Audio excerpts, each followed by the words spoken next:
You know what we didn't do yet, and we have to do, is cut a 30 for Charlotte County. Yeah. Probably should do that today, certainly tomorrow, so we could send it to them before we leave for the 3-day weekend.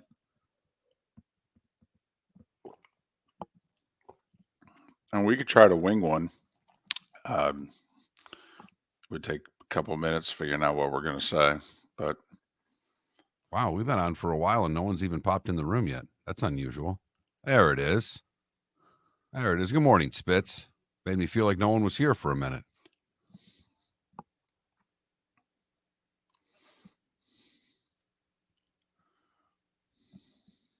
I did not send out a show tweet today. Let's see if I can pull that off quickly.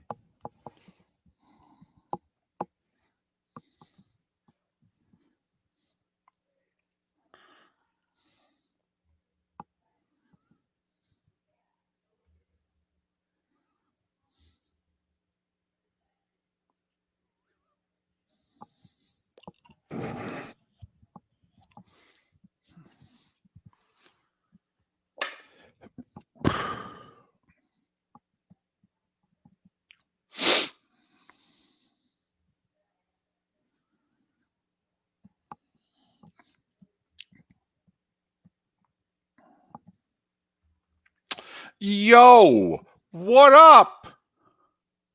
Yo, Adrian.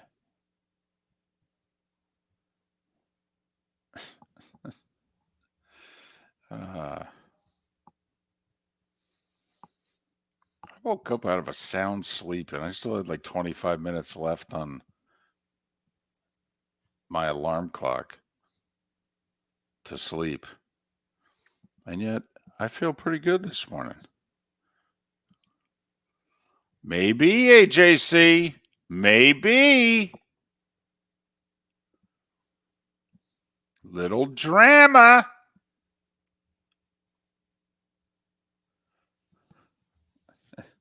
That could be the poll question, Mark. Okay. Are the Panthers going to blow this?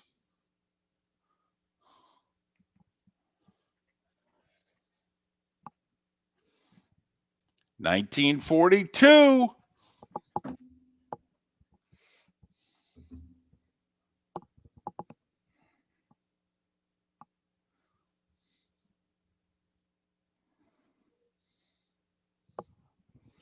You sure he's not Rich Dubroff MLB? On Twitter?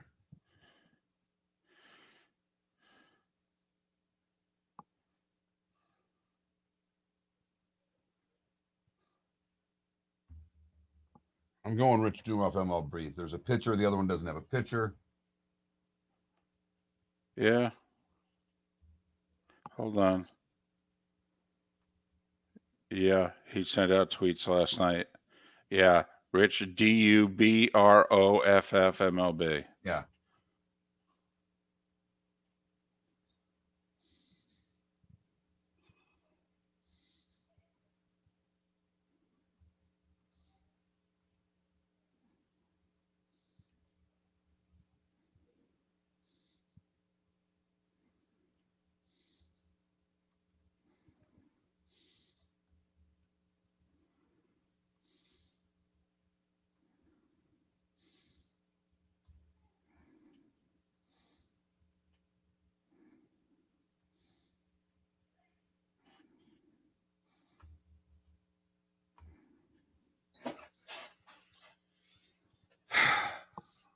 Look at that. I got to tweet up before the show and everything.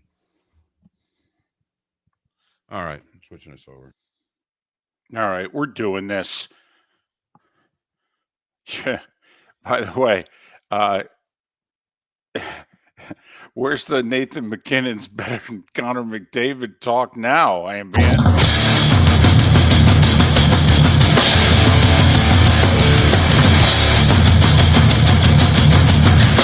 You are listening to Miller and Moulton, exclusively on the Florida Sports Network. And now, here's Mark Miller and David Moulton.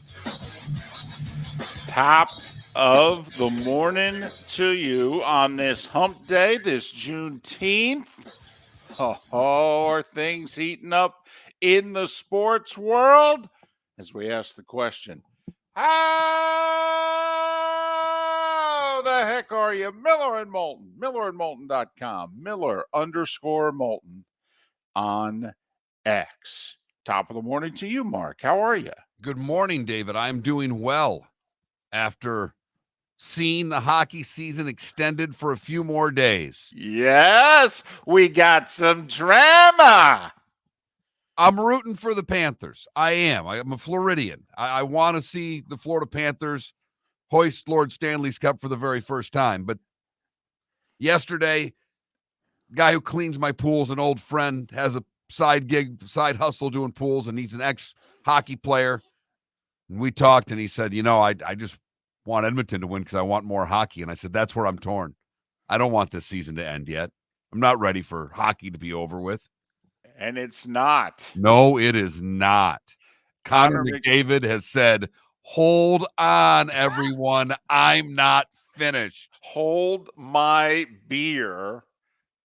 Took us a little while to get started.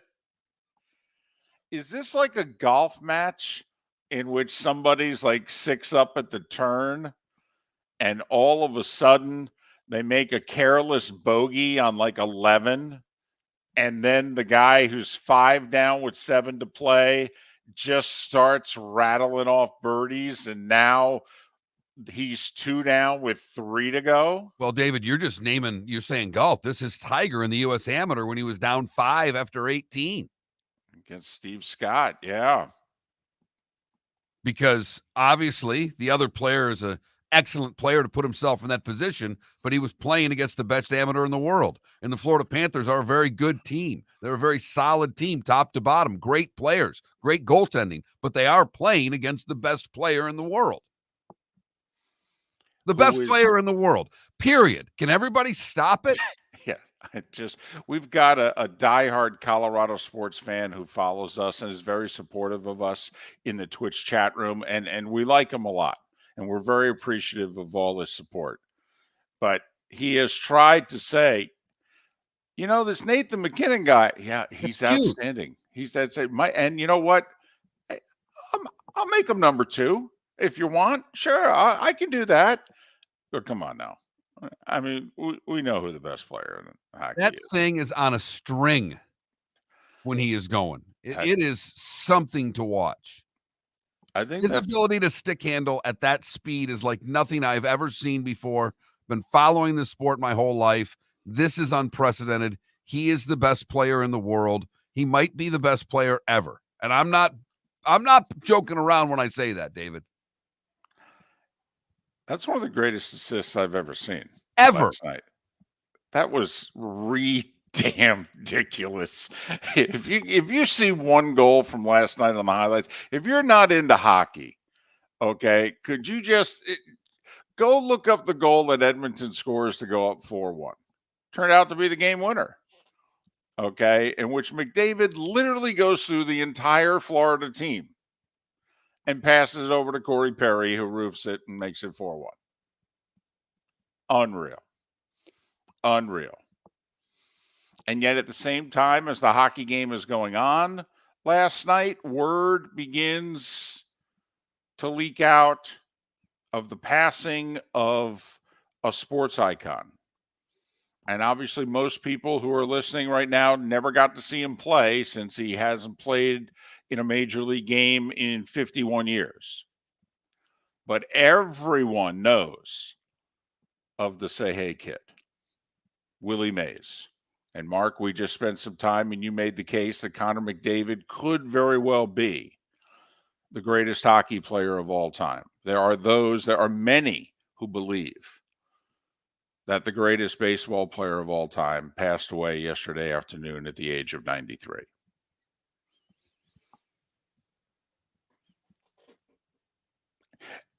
Listen, there's a lot made in today's world about war, wins above replacement. Okay, so I'll modernize Willie Mays in 30 seconds if I can. Mark, if you have a WAR that's around 60, you're a Hall of Famer. Definitely if you have a WAR of 70. There are those in the Hall of Fame with WARs in the mid-50s. Do you have any idea? And obviously, this stat was not around when he played, so they had to compute this after the fact. Do you have any idea what Willie Mays' WAR was? The way you led up to it, Yep. I'm going to guess that it's in triple digits. Keep going. Right. Now, just pick a number. The first digit's not a 2. No one has a WAR that starts with a 2. $134. Higher. $150. Higher. 156.2. If you took the 1 off it, you could make the Hall of Fame, arguably. According to that stat, he's the 5th greatest baseball player of all time. He's 5th in WAR, for what it's worth.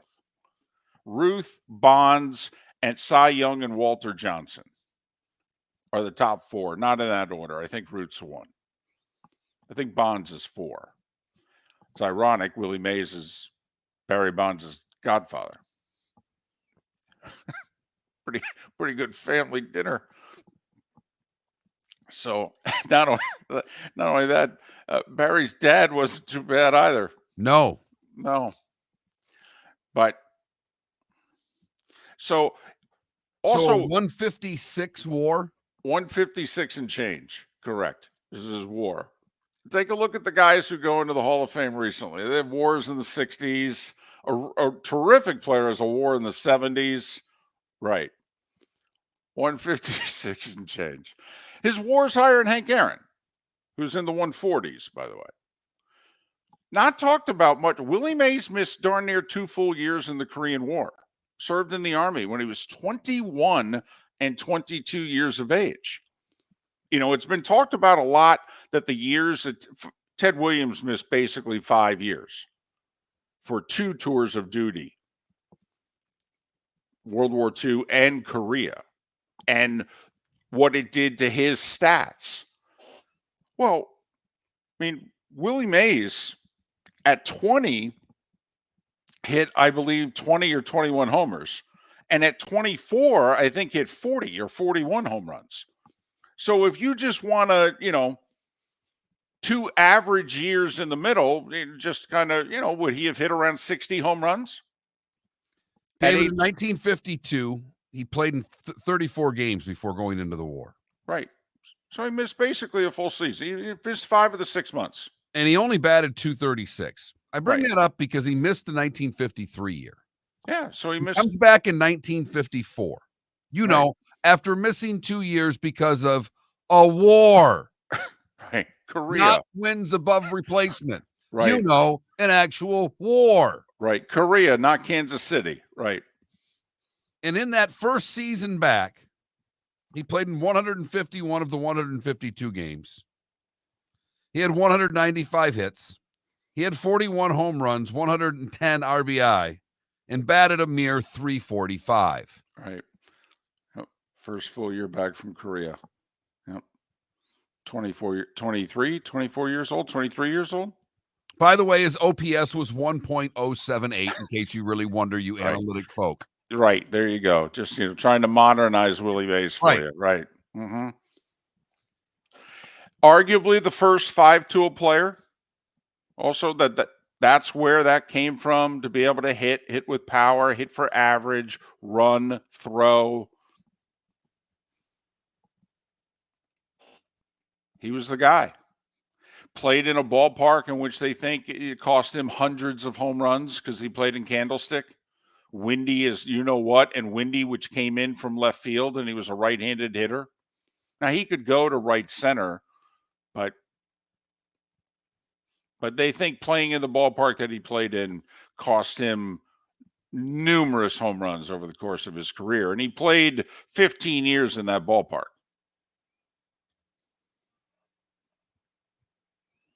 When he retired, he was second all-time on the home run list with 660. Now, Aaron passed him during the very next year or during the season when he retired.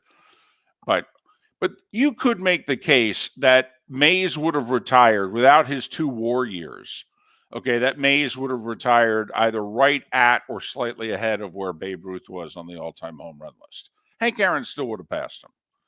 And oh, by the way, how about if you're from Alabama? Willie Mays from Westfield, Alabama, about 10 miles west of Birmingham, and Hank Aaron from Mobile, Alabama. How about that little baseball connection? You know how everybody now and then you go, we'll put our top 2, our top 3 in, whatever sports. Alabama just sheepishly raises their hand and goes, can we nominate our baseball duo? Mays and Aaron. Or we can go Aaron and Mays, however you want to do it. Who do you have? We'll sit back. I'll hang up and listen.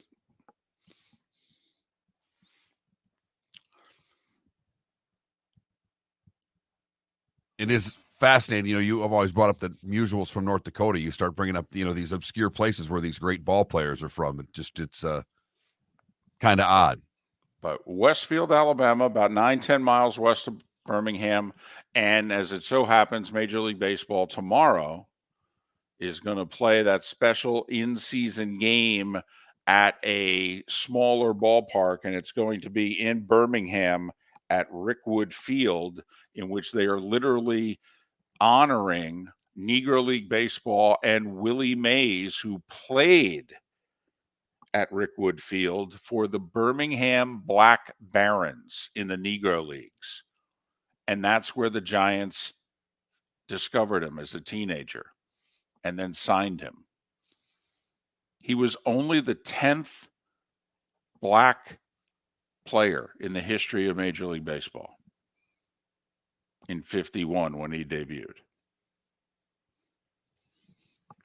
But the Say Hey Kid, Willie Mays, passing away. He was the oldest living Major League Baseball Hall of Famer, passed away yesterday at the age of 93. I got a Mays story for you on the other side. The starting 5 is 25 minutes away here on Miller and Moulton. Mark Miller for Molly Maid. Why Molly Maid, you ask? Trust. Moulton was a customer for 15 years. Affordability. Didn't I just say Moulton was a customer for 15 years? Worry-free.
What are you thinking for a poll question?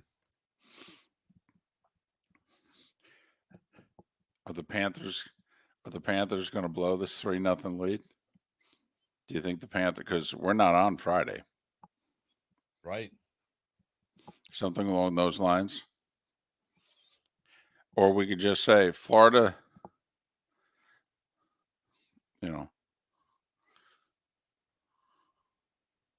Will Edmonton force a game 7?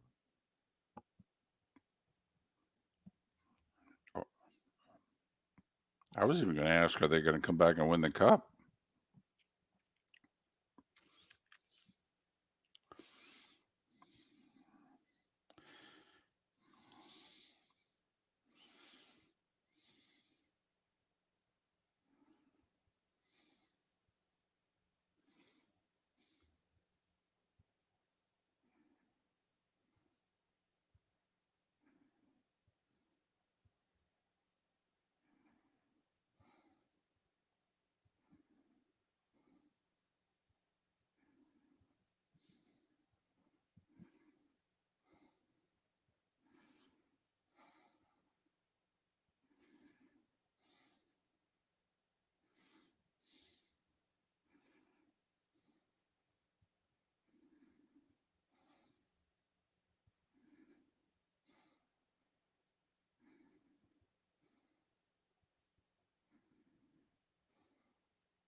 What do you want? Win the cup or game 6, or just pick how it's going to end?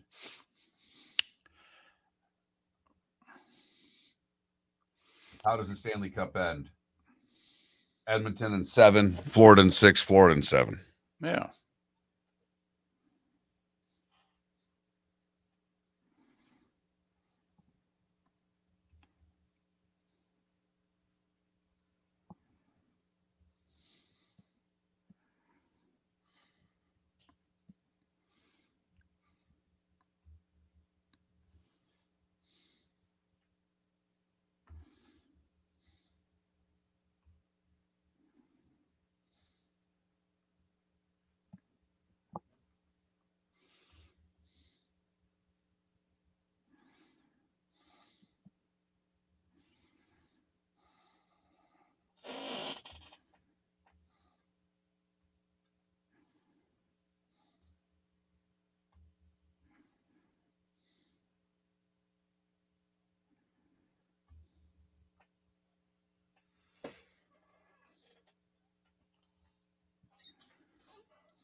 Well, no, Mac. I mean,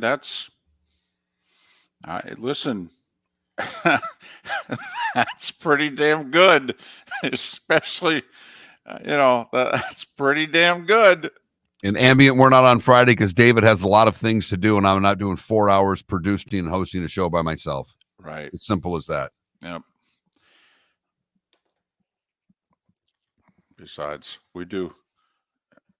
I don't think there's a show that does more hours of sports talk a year than us together. We take very little time off. Not because we don't want to, but because right now we can't.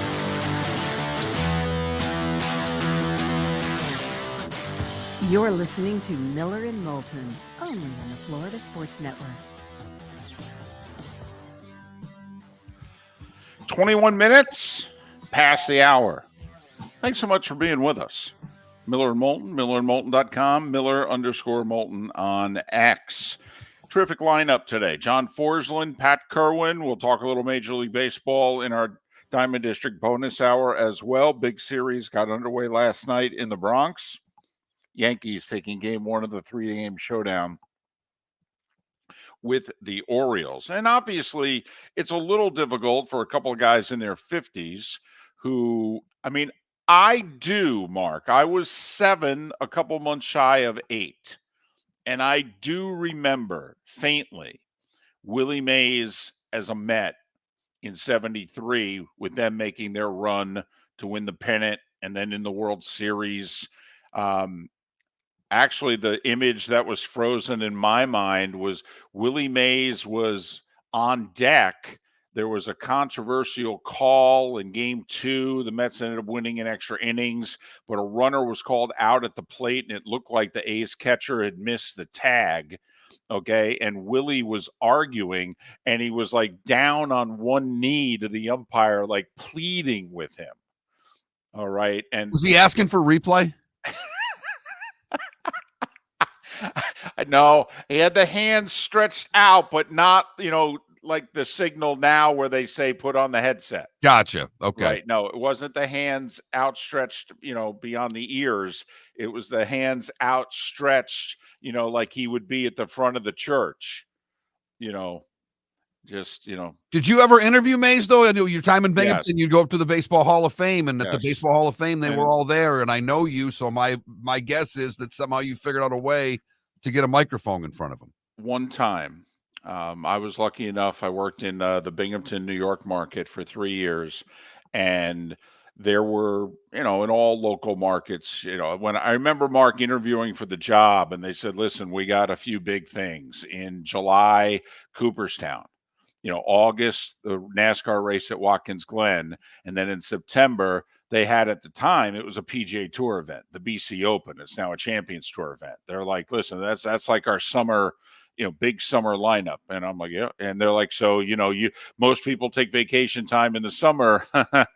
you work a lot in the summer here. It's like, okay, all right, I got it.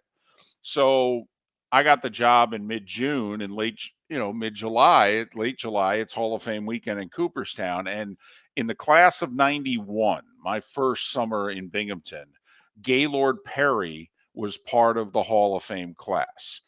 He was a teammate of Willie Mays. I did not know this at the time, but apparently Willie wasn't always approachable with media. And not only that, because, and this doesn't get talked about a lot, and I want to talk about how different things are today, Mark. I mean, Mickey Mantle and Willie Mays were suspended from baseball by Commissioner Bowie Kuhn because they signed with an Atlantic City hotel to literally be greeters. To be the Walmart greeter at a casino, essentially. Yeah. I mean, remember, Mays and Mantle, they didn't make the money and in the 80s, free agency is in full bloom, and, they're throwing money around, and, they got a casino, Atlantic City. It became legalized in the late 70s. And so they said, well, Mickey Mantle, Willie Mays, hey, come and meet Mantle and Mays at, Harrah's. Okay. And Bowie Kuhn suspended him. And I think it lasted a while too. But anyway, it kind of soured, I was told, Willie with Major League Baseball. And apparently he didn't, for a while, go to the Hall of Fame ceremony most years, shortly after the suspension, even though I believe either Peter Dubroff, when he took over as commissioner, or maybe Kuhn or somebody, turned it over. But anyway, so when Mays was there, Mark, I remember a veteran media person saying to me, hey, Willie doesn't always come to these things. And he was in a good mood. And, the guys were saying, oh, I don't know. And I was 25, the fro, the mustache, naive in a bit media-wise. So I'm just walking up, and I walked up to Willie Mays and just said, hey, local station, Hall of Fame weekend. And I will say, Mark, this was when local stations still did local sports. We did a live 1-hour show Friday night from Cooperstown, 7 to 8, live. Interviewed Hall of Famers live. They agreed to come on the show for Channel 12 in Binghamton. We were 80 minutes away, but we were the local station in Cooperstown. we did a show that we put together all day Saturday, and I hosted live from Cooperstown Saturday night, 7 8. Then all the ceremony on Sunday, and another live show Sunday night. Then we came back on Monday for the Hall of Fame game. Harmon Killebrew delayed his flight to do a live interview with me at 6 o'clock on Monday to represent the Hall of Fame at Doubleday Field. Pushed his flight back 2 hours to do an interview with a stranger. I mean, the Hall of Fame weekend was remarkable. It really was. So anyway, interviewed Willie Mays. He was great. But Mark, the goosebump moment, if that wasn't enough of a goosebump moment, in which, I remember calling my mom going, just interviewed Willie Mays, was they introduce all the Hall of Famers, that are on stage. And they do it alphabetically a lot of the time, but then they save a few at the end. Well, DiMaggio always insisted on he would not show up anywhere.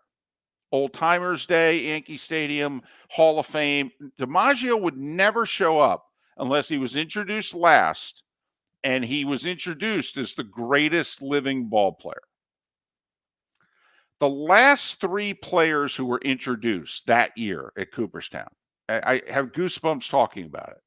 In order: Willie Mays, Ted Williams, Joe DiMaggio. And I remember when they introduced DiMaggio, and this guy elbowed me and said, "Yeah, not with this group, he ain't."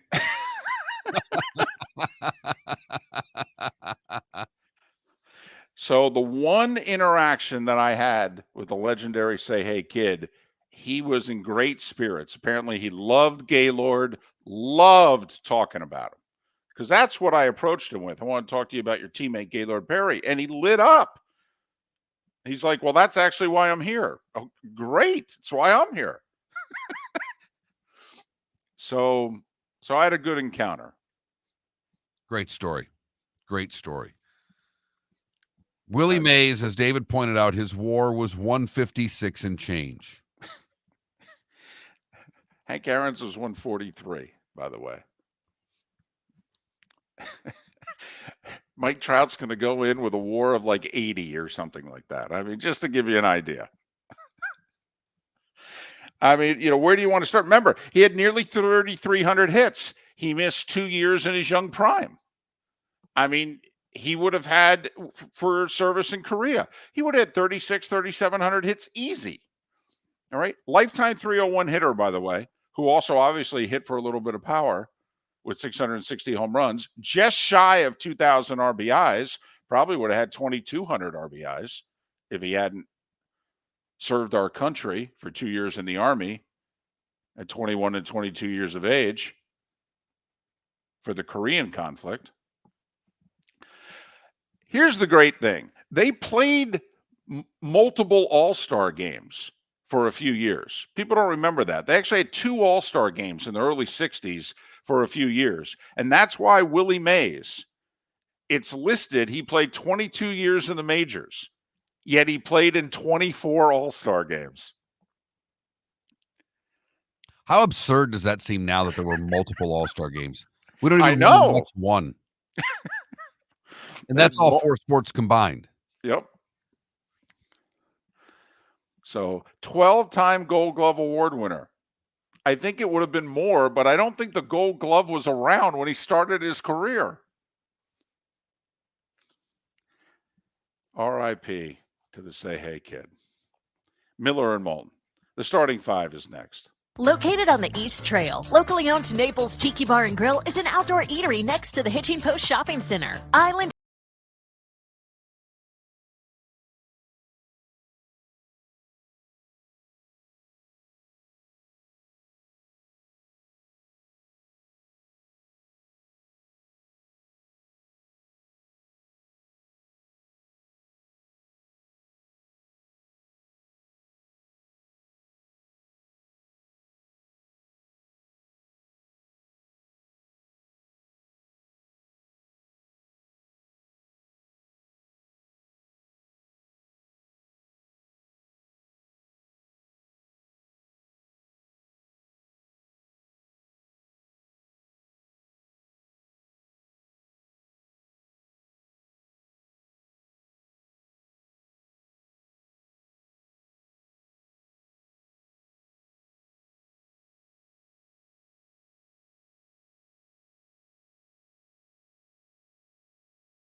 It's why I encourage you, if you're a baseball fan, if you haven't been to Cooperstown, and I know there's a lot of people there, but the Hall of Famers are in such great spirits that weekend that they will do things that I think they normally wouldn't do. I think I've told this story before, but the same weekend that Gaylord Perry was going in, Ferguson Jenkins, Rod Carew were also going into the Hall of Fame. Well, Carew didn't talk to the media, and I had been told that. Okay. And I see Rod Carew standing there, and it looks like he's waiting for a ride. And none of the media are approaching him. And finally, after like 15 minutes, I walk over and I say, Mr. Carew, member of the local media, I'm not asking you for an interview. Are you waiting on a ride? And he said, yeah, I don't know where my ride is. My ride's supposed to be here. And I said, well, we're headed past the hotel. Is that where you want to go? And he said, yeah. I said, no interview. You want to ride? And he goes, yeah. And then we had a little minivan. And Carew goes to get in the back. And it's the only time I called him Rod. I said, Rod. And I literally put my arm on him. I go, Rod, you cannot get in the back. I go, you got to sit in the front seat. I go, you'll make us look bad. And he laughed. He gets in the front seat, go in the back. We talk and what have you. And we drop him off. And I figure it's the only time I'm going to see Rod Carew. Turns out there's a minor league game the next day. One of the kids in the game went to a Rod Carew hitting camp, and he sheepishly sneaks in and sits on the top row of the stands at Doubleday Field, and nobody recognizes him. And I go sit next to him, and we strike up a conversation. And on the way out, he says, hey, you've been really nice to me this weekend. If you ever want an interview, let me know. So we got an exclusive one-on-one with Rod Carew that weekend, which we put in the show. And national members of the media were like, how the hell did you get an interview with Rod Carew? And I said, well, we gave him a ride.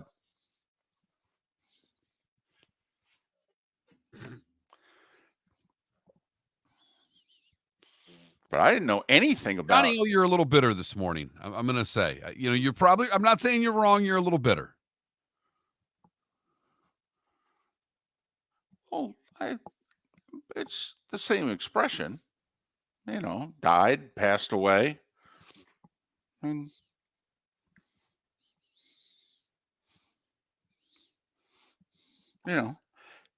train came to an end, Johnny. And dirt nap seems a little harsh. Right. So, we figured there are three options.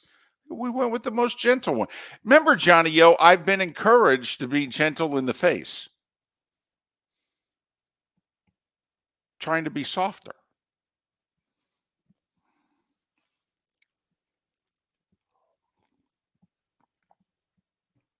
So, yeah, Sonny, that was my first time ever covering Cooperstown in the Hall of Fame weekend. And we stumbled into so much stuff that weekend. I was with a veteran cameraman from Channel 12 in Binghamton, and he said, I've been doing this for years. We've never gotten this lucky before. I go, well, that's what it was. It was lucky. But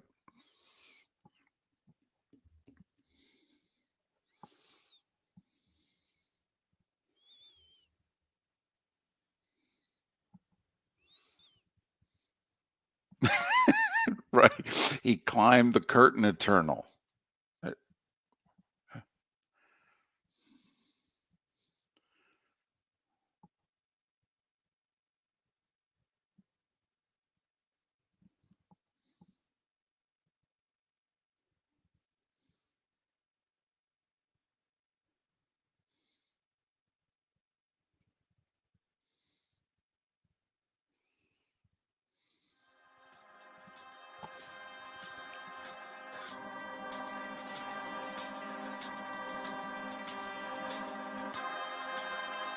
You're listening to Miller and Moulton, only on the Florida Sports Network. And now, here's Mark Miller and David Moulton. 22 minutes before the hour. Top of the morning to you. Hump Day. We're getting over it together. Juneteenth, federal holiday. Keep that in mind. Miller and Moulton, millerandmoulton.com, Miller_Moulton on X. John Forslund, a little more than an hour. We'll talk hockey, and we still have hockey to talk about. Pat Kirwan in a couple hours. We always have NFL to talk about. What are our numbers? What are we talking here? Oh, goodness. Caught me off guard there, David. Our numbers are very low again today. 66, 73, 78. Look at that. 66 to week 0, 73 to week 1, and 78 to the beginning of the National Football League season. Huh? Pat Kirwan for his weekly visit during the offseason coming up in a couple of hours, and we'll talk some Major League Baseball in our Diamond District bonus hour for the 239 and the 904. Right now it is time for The Starting Five. 5 stories you need to know. It's the Starting Five on Miller and Moulton. Here's number 1.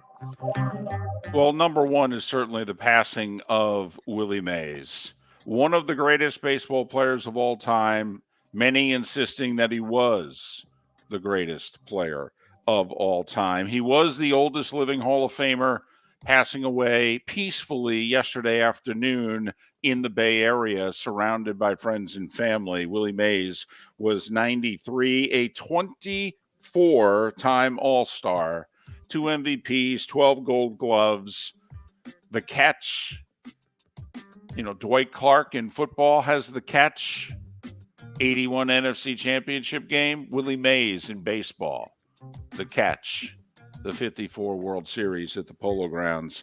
660 homers, nearly 3,300 hits, a lifetime 301 hitter.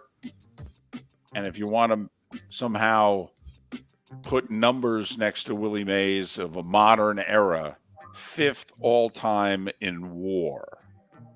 Willie Mays was 93. He and the Negro Leagues to be honored tomorrow night. Rickwood Field in Birmingham. Major League Baseball. Giants and Cardinals, I believe. Giants and Cardinals, I think it is. All right. Tomorrow night, Fox. All right. They put a lot of money and time into redoing Rickwood Field. It seats over 10,000 in Birmingham. All right. Really nice moment last night during the game. Big crowd. And when they announced the passing of Willie Mays, and they have a nice scoreboard, and they had his picture and, you know, the date underneath. All right. Standing ovation, and then chants of Willie. So that's nice. Willie Mays, 93. Get back to baseball in a moment. Game 5 of the Stanley Cup Finals. It was supposed to be a coronation. Connor McDavid and the Edmonton Oilers said, not so fast, my friend. 2 goals, 2 assists for the best player in the game. Back-to-back 4-point games for McDavid. And if that's going to happen, Edmonton's going to win. They led 3-0 and 4-1. They won 5-3 thanks to an empty netter. They are the 4th team to be down 3-0 in the Stanley Cup Final and force a Game 6, although they're the first team to do it by winning Game 5 on the road. Now, we've had some teams, Mark, in the finals in the last 20 years be down 3-1, go on the road and win Game 5. Tampa did it 2 years ago in Colorado. They lost Game 6. 8 years ago, you know, San Jose went into Pittsburgh, put off the parade and the celebration. But then Pittsburgh got them back in San Jose in Game 6. Okay, but this is the first time a team down 3-0 has forced a Game 6 since the Devils in 2012. The Devils had to go on the road in Game 6. Edmonton looking to become just the 2nd team in NHL history to be down 3-0 in the finals and force a Game 7. Only other time it happened, 1942. Leafs were down 3-0 to the Wings. Not only forced a Game 7, they won it. Is history about to repeat itself? I say we make it a poll question. Oh, we have. It's up. What's it say? How does the Stanley Cup end? Florida in 6, Florida in 7. Edmonton in 7. Oh, boy. Our buddy Mac, who follows us on Twitch, he had tickets, hotels, everything for Game 6 in Edmonton. He was talking about selling them after it was up 3-0, giving them away. Hope he held on to them. Game 6 Friday night. By the way, the Rangers waived Barclay Goodrow yesterday. Any team can pick him up. They got to pay his $3.5 million or thereabouts salary for the next 3 years. But he's one of those winning players in the playoffs. Wins faceoffs, scores key goals. Won a couple cups with the Lightning. Curious if they pick him back up. Let's see who signs Barclay Goodrow. All right, back to Major League Baseball. Rays blew a lead to the Twins. Carlos Santana pinch hit single in the 9th to win it for Minnesota, 7-6. That's a 6-game winning streak for the Twins. Rays are 5 games below 500, Mark. Marlins. Run differentials like -71. I mean, yeah, they're not a good team. No. To expect them to all of a sudden become, quote, the Rays in the second half of this season, I don't think so. I think the sell-off happens soon, actually, for the Rays. I think they start selling off guys and gearing up for 2025 when they can get a lot of their pitching back healthy for the full season. Marlins with 2 in the 10th beat the Cardinals 9-8. Yankees. Judge got hit by a pitch on his left hand. X-rays were negative. We'll see if he can play today. Yankees had a 4-0 lead to the 9th, held off Baltimore 4-2. Seattle stays red hot. They won 8 of 9. They went into Cleveland, beat the Guardians 8-5. Pete Crawford, homer and 3 RBIs. Braves scored 2 in the first, held off the Tigers for the second straight day, 2-1. Phillies 1 in the 8th, 2 in the 9th, beat the Padres 4-3. Brewers game-saving catch, Mark, in the 9th. They took a 6-0 lead to the 9th. Gave up 3 runs to the Angels. 2 men on, 2 men out. High fly, deep center field. Brewers center fielder leaps over the wall, catches it, keeps it in the park. Brewers win 6-3. Espinal, a 2-run homer for the Reds and a 2-1 win over the Pirates. Cubs with 3 in the 8th beat the Giants 5-2. Red Sox 2 in the 8th. They've won 6 of 8. They beat Toronto 4-3. Oakland snaps a 9-game skid. They beat Kansas City 7-5. Did you see or hear about the Dodgers' 9th inning last night? They're down 9-4 going to the 9th in Colorado. Jason Hayward goes up, pinch hitter, hits a slam, cuts it to 9-8 with 1 out, nobody on. They get 2 guys on, 1 more out, 2 out, 2 on, 3-run jack. 11-9 Dodgers, a 7-run 9th to beat the Rockies. White Sox only had 2 hits, but still beat Houston 2-0. Arizona shut out Washington 5-0. And the Mets were down 6-2 in the 6th to Texas. How hot are they? They scored 1 in the 6th, 1 in the 7th, 2 in the 8th, 1 in the 9th. Beat the slumping Rangers 7-6. Mets have won 7 in a row. I will say it's not going to be all that exciting, but there are 9 teams right now within 2 games of each other for the wild cards. 9 teams for 2 spots, all within 2 games of one another for the wild card in the National League. And are any of them above 500? No, David, No. none of them are above 500. Okay. That's why All I was trying to sell that without getting to the actual facts of the story. Sorry about that. Because it sounds really good when you phrase it that way. Right. We've got the other end of the story and you go, oh. We've got 9 teams for 2 spots here in the National League. The problem is we have a rule. We don't talk about teams that are below 500, so we're unable to talk about any of them. One other baseball note, Mark, I thought this would get your attention. Major League Baseball for the rest of the season in AAA, beginning Tuesday, is going to use the ball strike challenges behind the plate. The challenges, the teams get, there's 2 ways they're doing the system. One is it's completely computerized, and the computer tells the umpire whether it's a ball or strike, and then the umpire signals it.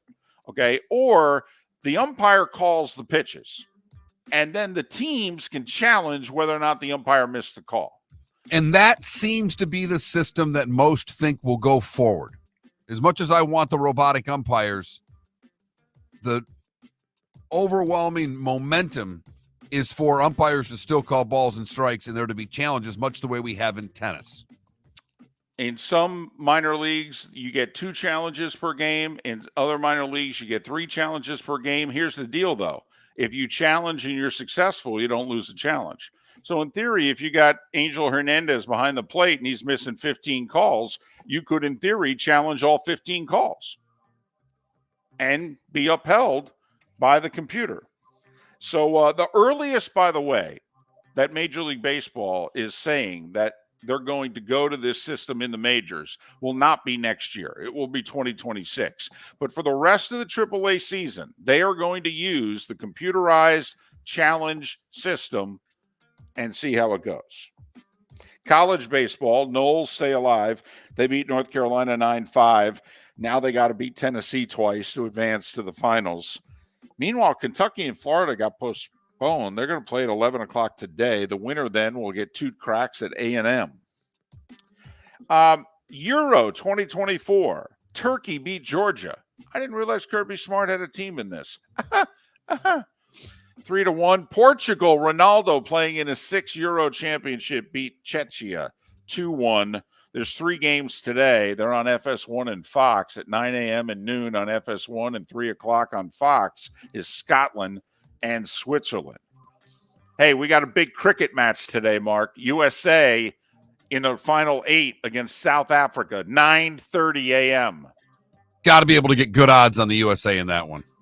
We're the underdogs, baby. 17th ranked team in the world.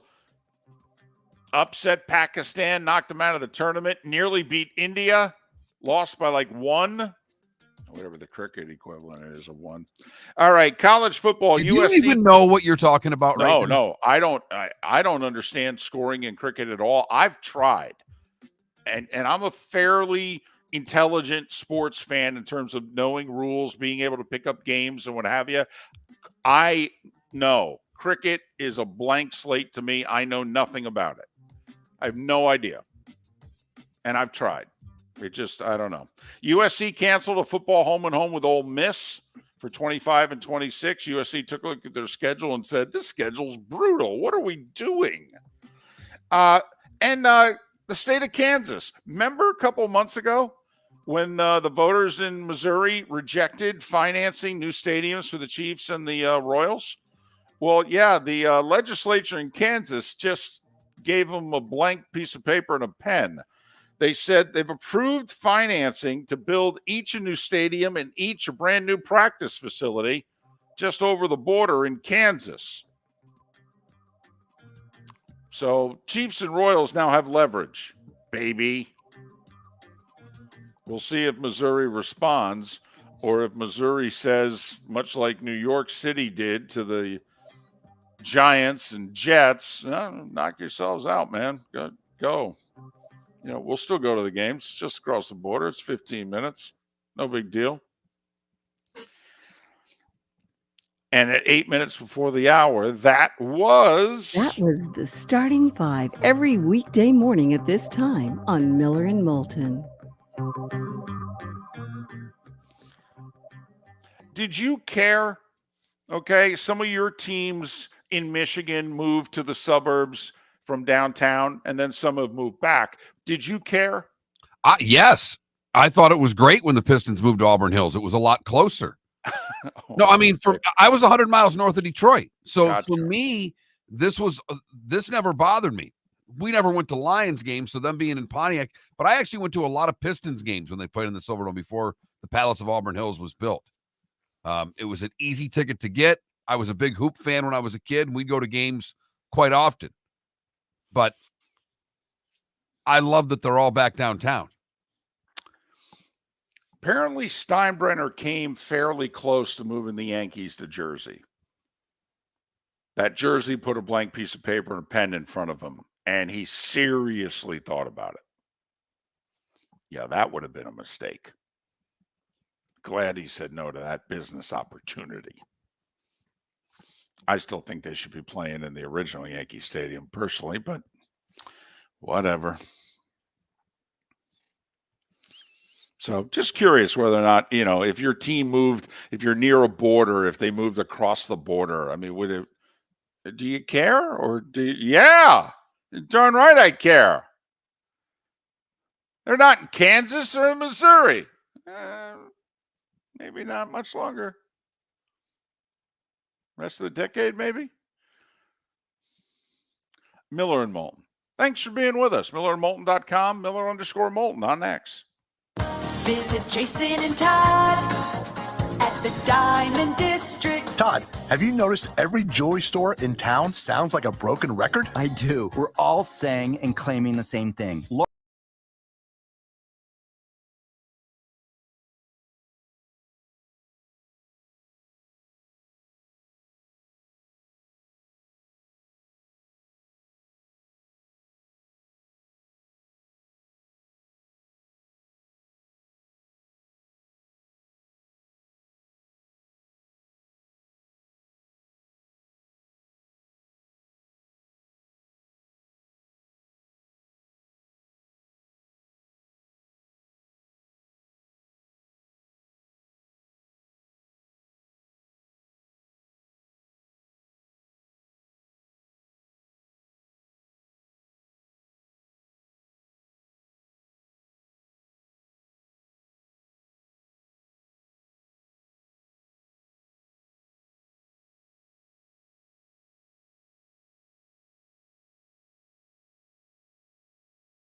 Oh my, Sonny, Jack Nicklaus banged the drum last night. And you could tell Jack had never done it before, and I don't know that Jack had gone to many Panthers games either. Jack didn't really know how to do it.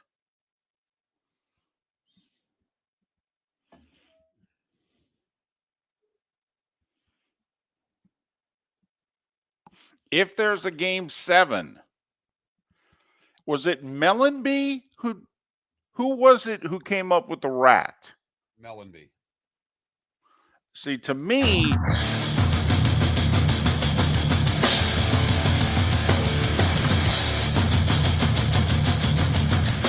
You are listening to Miller and Moulton, exclusively on the Florida Sports Network.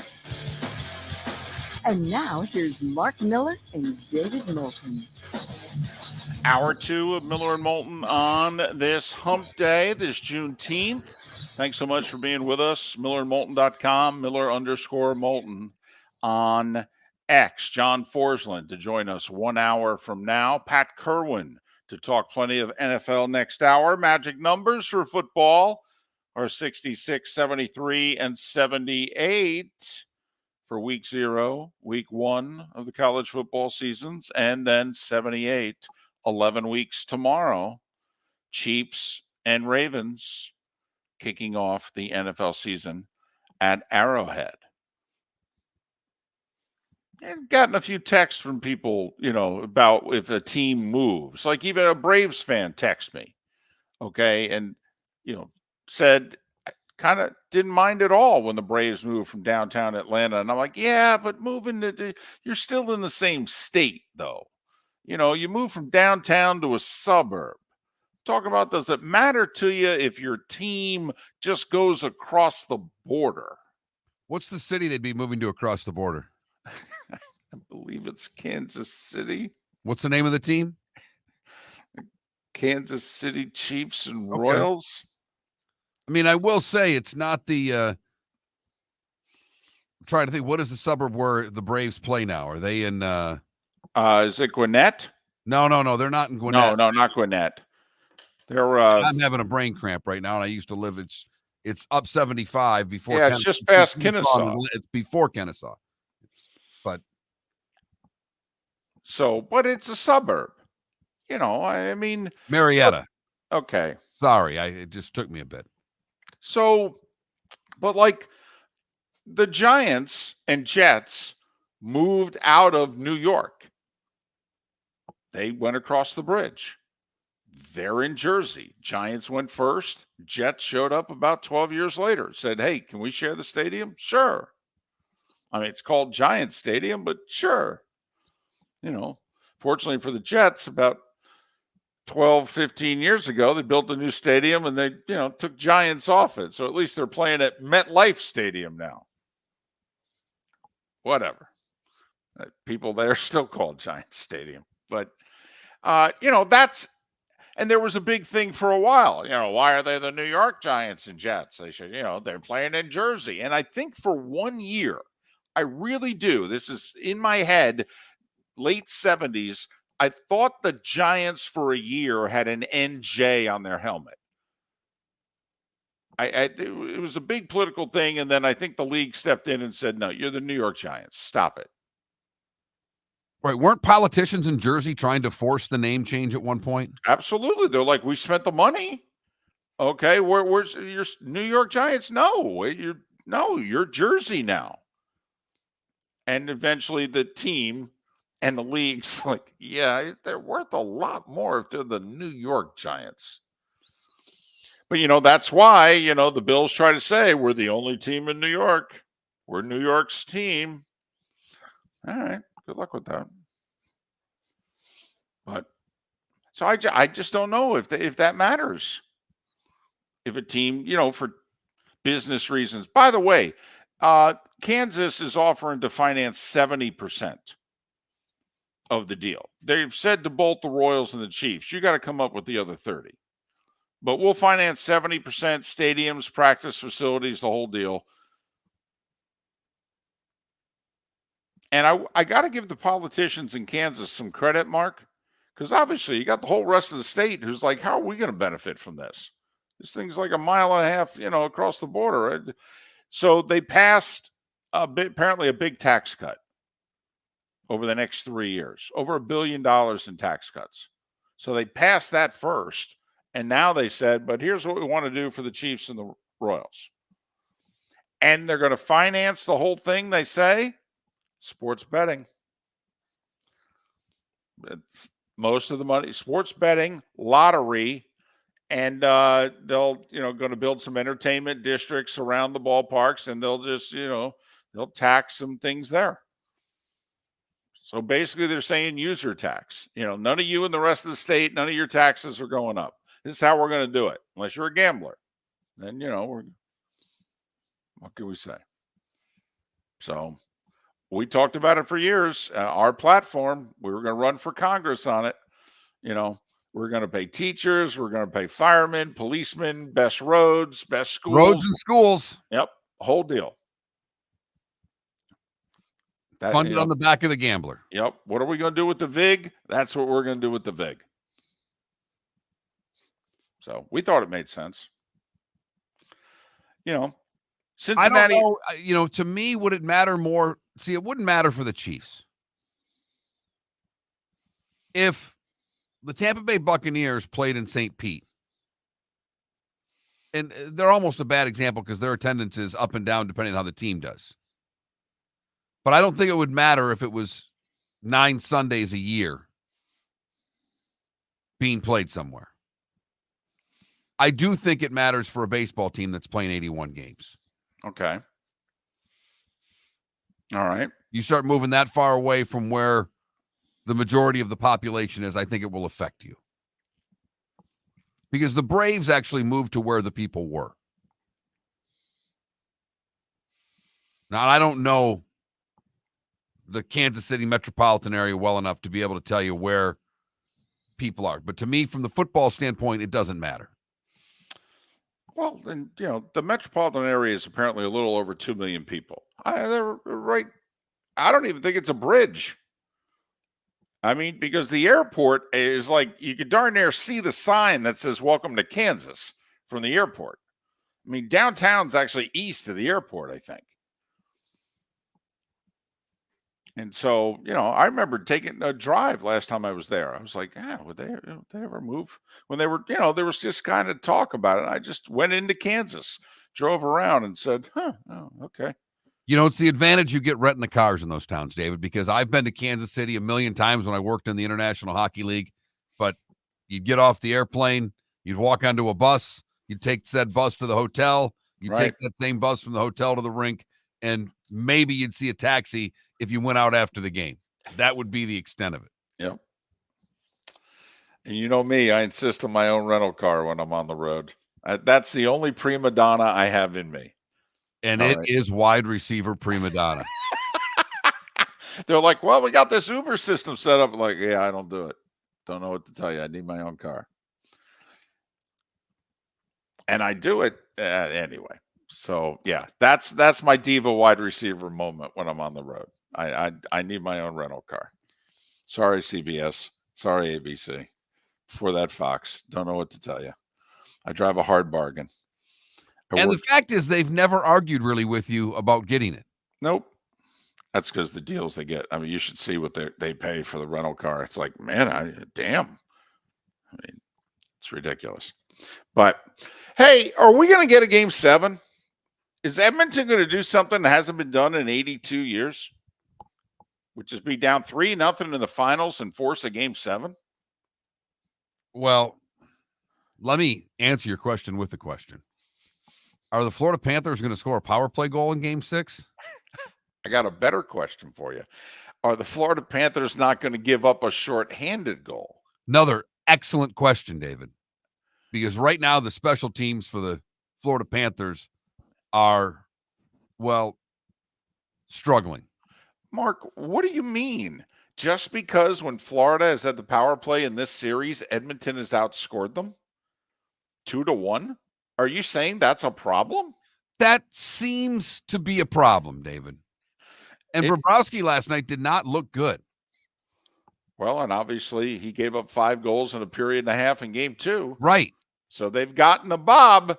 See, this is the Bob that used to be in the playoffs 3-4 years ago. This is the Bob that some of us remember. I will say this. I think after last night, I think McDavid's winning the Conn Smythe, even if the Panthers win it in 6. I think we're going to have first time since is Hextall in 87. Okay, I really think we're going to have the guy win it from the quote losing team if the Panthers actually hold on and win this sucker. Come on. I mean, he's what, 3rd most points all time in the playoffs? He's 42, Gretzky and Lemieux with 44. I mean, he's got the most assists ever in a Stanley Cup playoff year. I mean, come on, he's the best player in the world. He's the best player in the playoffs right now. They were down 3-2 in the second round. He helped get them there. I will say this. Listen, I'll take Bob over Stu Skinner. Hell, I'll take 20 goalies over Stu Skinner.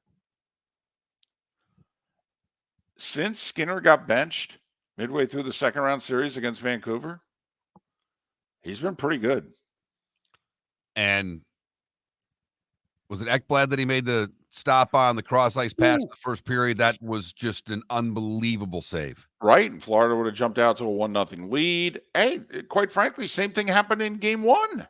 He made a couple of early saves, even though Florida gave up the early shorty.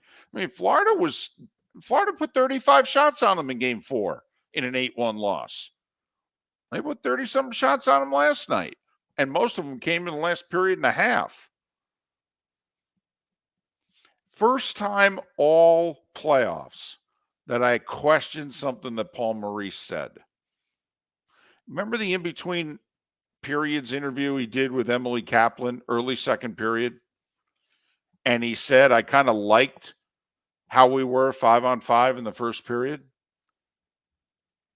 Paul, you didn't have a shot on goal for the final 16 minutes, the final 14 minutes of the first period and the first 3+ minutes of the second period. I mean, literally, Emily's interviewing him. He hadn't had a shot on goal in 45 minutes.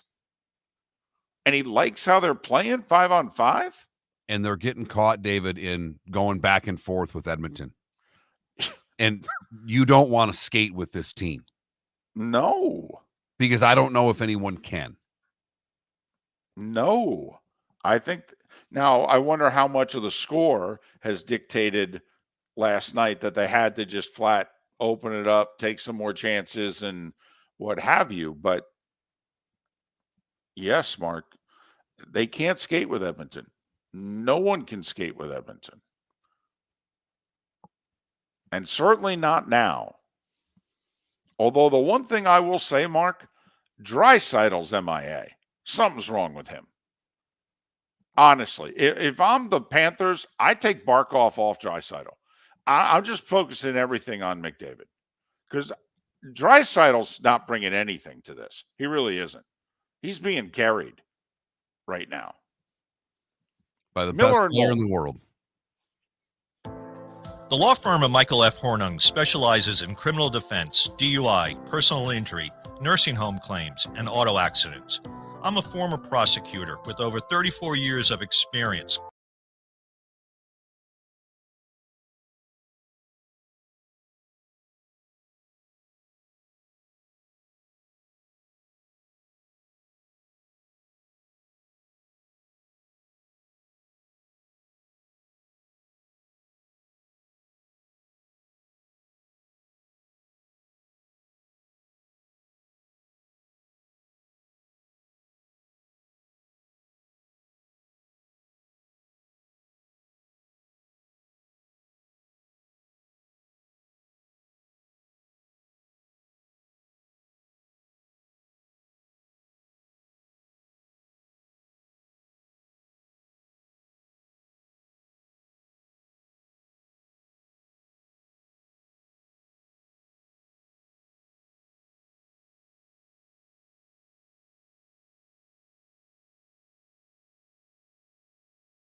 opportunity.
Are you talking about past the Royals in the standings last night, Johnny O?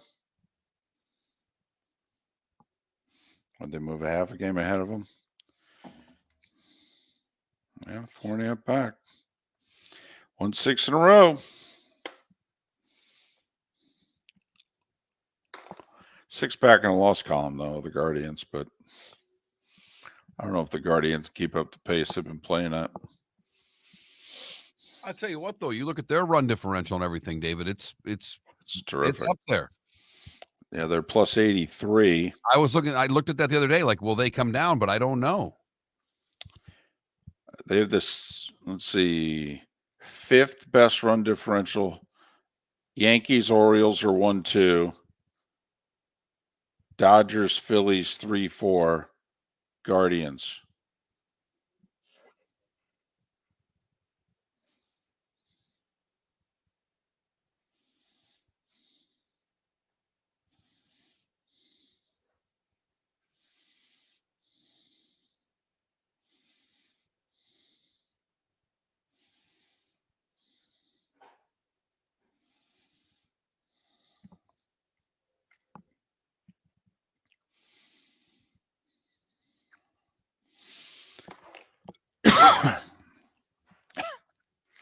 So funny when you got a whole bunch of mediocre teams.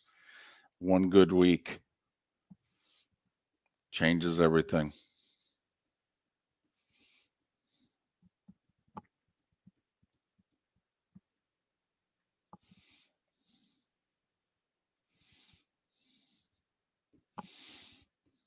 I don't know if they're fading, Johnny O. I mean,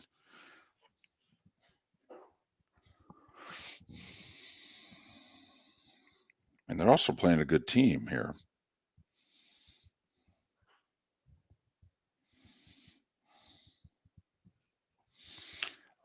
Did lose, they lost 2 or 3 of the Jays, took 2 or 3 from the Reds, took 2 or 3 from the Marlins. Split a series with the Royals. Yeah.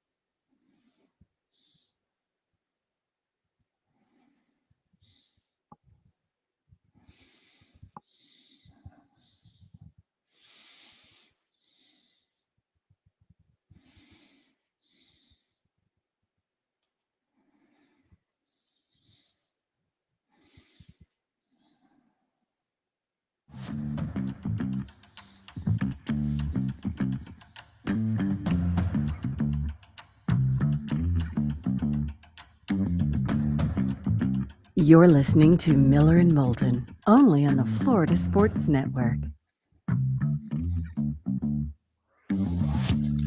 21 minutes past the hour. Thanks so much for being with us, John Forslund, to talk some hockey, and we still have some hockey to talk about.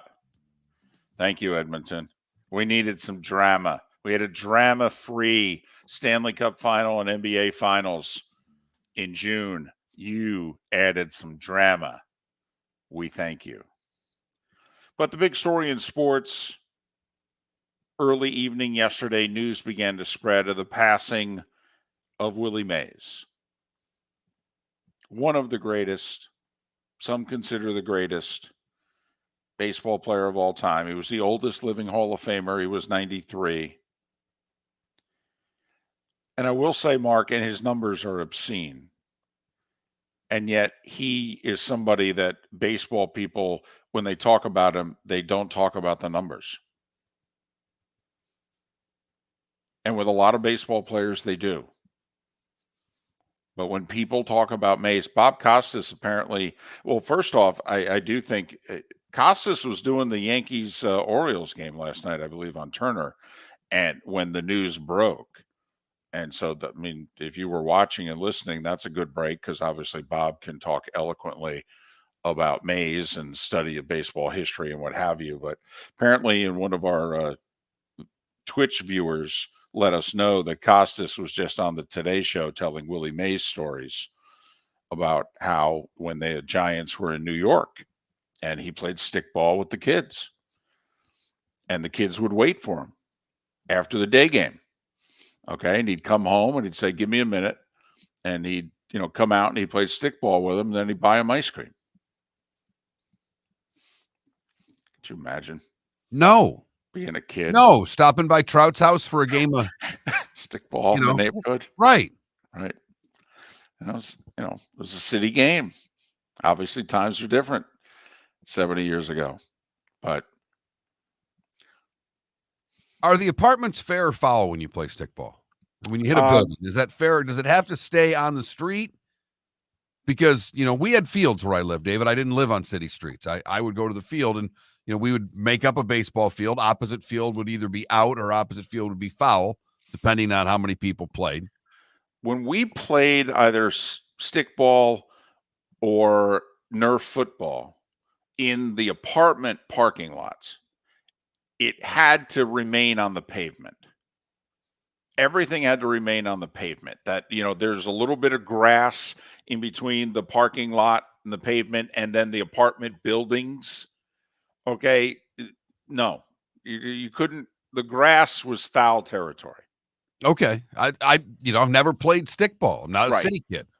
So now the cars were a problem because they were in fair territory. Obviously they're parked on the pavement. So the cars were a problem. I mean, you could use it to your advantage. I mean, one hopper under the car led to an extra bases. You could make a triple while kids are climbing under the car, getting the ball, throwing it, and you end up on third. Right. And also you could use it to shake off the defender, run to the, green Chevy, make a left. I'll hit you, Was pitcher's mound out in stickball? I mean, a lot of we played pitcher's mound out. Didn't have a first baseman. Didn't have enough players. And Ray John's on a Twitch chat. To us, a pitcher's mound right behind it, we kind of used it as first. Okay, because we didn't really have enough room for the bases and what have you. Fair enough. But if you're interested in the numbers, let's just say you're of a certain age, and baseball hasn't been your thing. Yeah, obviously you were aware of Willie Mays. I think a few people, I don't know about a lot, I think a few people were surprised. I mean, 93, I had somebody near and dear to me say, I thought he had passed already. No, he was the oldest living Hall of Famer until yesterday afternoon. But he had 301 for his career. He had just under 3,300 hits. He missed almost 2 full years when he was 21 and 22 years of age. Served in the Army in Korea in 52 and 53. He only played 34 games in those 2 seasons. So when we tell you these stats, remember, he missed the years when he was 21 and 22. When he was 20, he hit 20 homers. When he came back from Korea, he hit 41 homers with 110 RBIs. And he hit 345. Led the league in hitting, by the way. Led Major League Baseball in hitting. Right. After serving in a war. Little different type of spring training. Right. Right. Led the league in homers for what it's worth, Mark, 4 times. His home run seasons those years were 47, 49, 51, and 52. But also led the league in stolen bases 4 times. And yet his contemporaries said he was a better defensive player than he was an offensive player, which is something because he sure looks like one of the 5 best offensive players of all time. 660 home runs, nearly 3,300 hits, a lifetime 300 batting average. He was better defensively. Right. He's a better center fielder. Right. Okay. But, and at the same time, and obviously this is, stuff of legend, particularly in, quote, New York. But to think about it, in the early to mid 50s in New York City, you had Mays and Mantle in center field for the Giants and the Yankees. And a young Mays and Mantle also. Willie retired after 73. Mickey retired after 68. I believe he retired in spring training 69, I believe. So, yeah, think about if you snuck in, you went out to the ballpark in the early to mid 50s in New York City. Well, where did the Giants play in New York? At the Polo Grounds, right? Correct. Biggest ballpark. And then he went to Candlestick. Correct. Yep. Which was not a hitter's park. Which may give you a lot of the reasons of why people talk about what a great center fielder he was, but it also does point out that the man had 3,300 hits and 660 home runs playing in 2 just gigantic ballparks, pitchers' ballparks. I do remember this, all right, and the highlights are available today if you want to find it. But Mark, the Yankees and the Mets for the longest time, the Old Timers Day in New York was a big thing. And they played, they didn't necessarily play a full 9-inning game, but they would play. Okay. And I mean, guys would put the uniform on and they would go out and they would play. And I remembered an Old Timers game at Shea that 50-year-old Willie Mays made a running basket catch, diving, falling to the ground on the warning track at Shea Stadium at 50. And remember thinking, wow, he covers more ground than Lee Mazzilli does right now.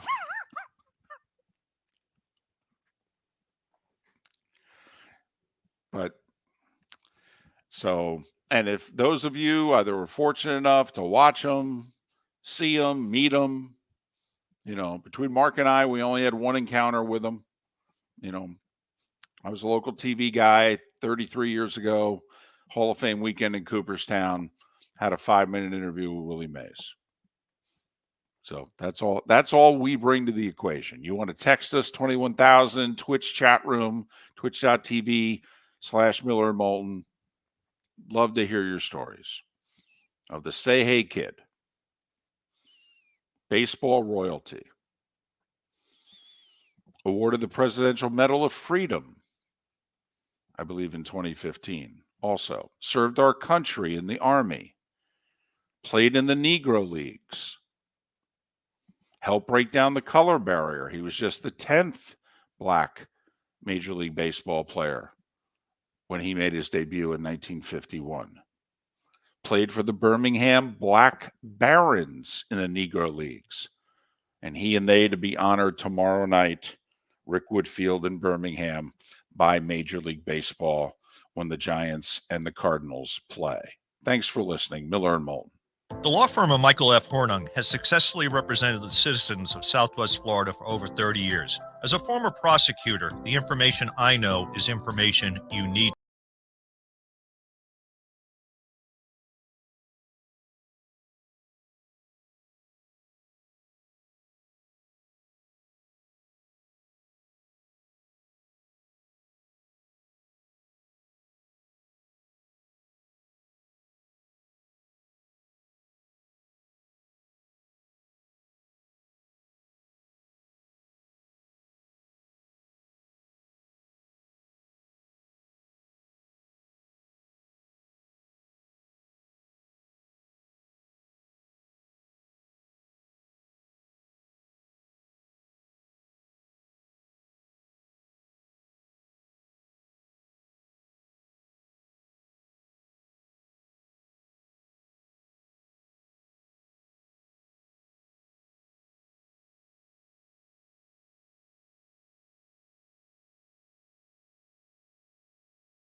His career OPS was 940. Mm-hmm.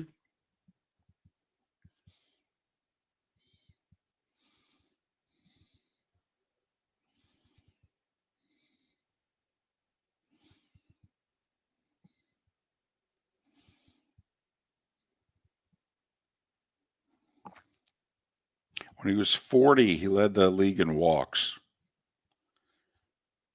When he was 39, he threw a 28 homer season up on the board while hitting 291. An OPS of 900. At 40, his OPS was 907. Golly.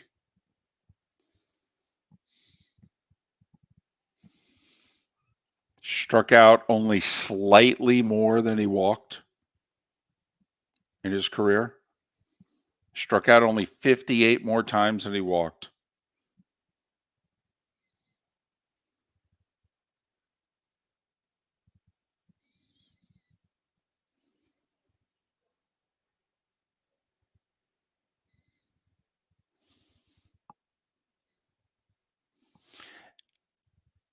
When he hit 51 home runs, he struck out 60 times. When he hit 52 home runs, he struck out 71.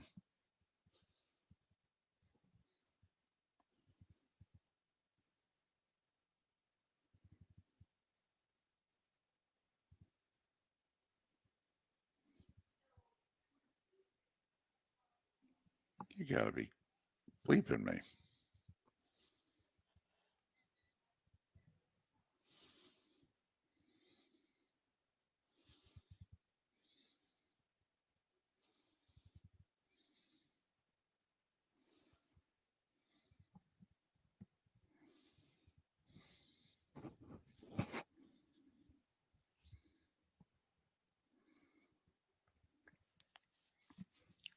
Led the league in steals 4 times.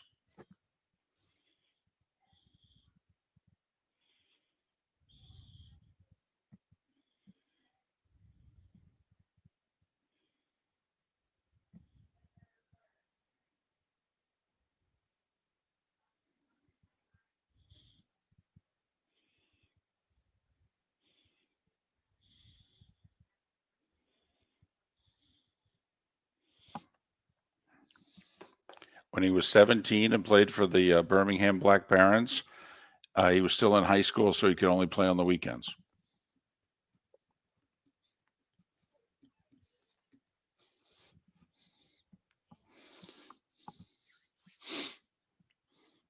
Although, I don't know, Sonny, the Red Sox stole 9 bases on the Yankees over the weekend, on Sunday, I think.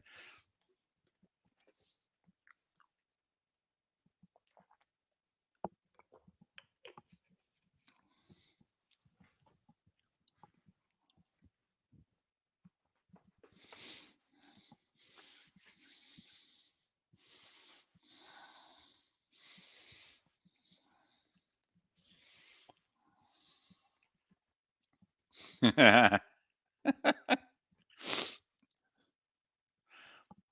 do we know that guy? Does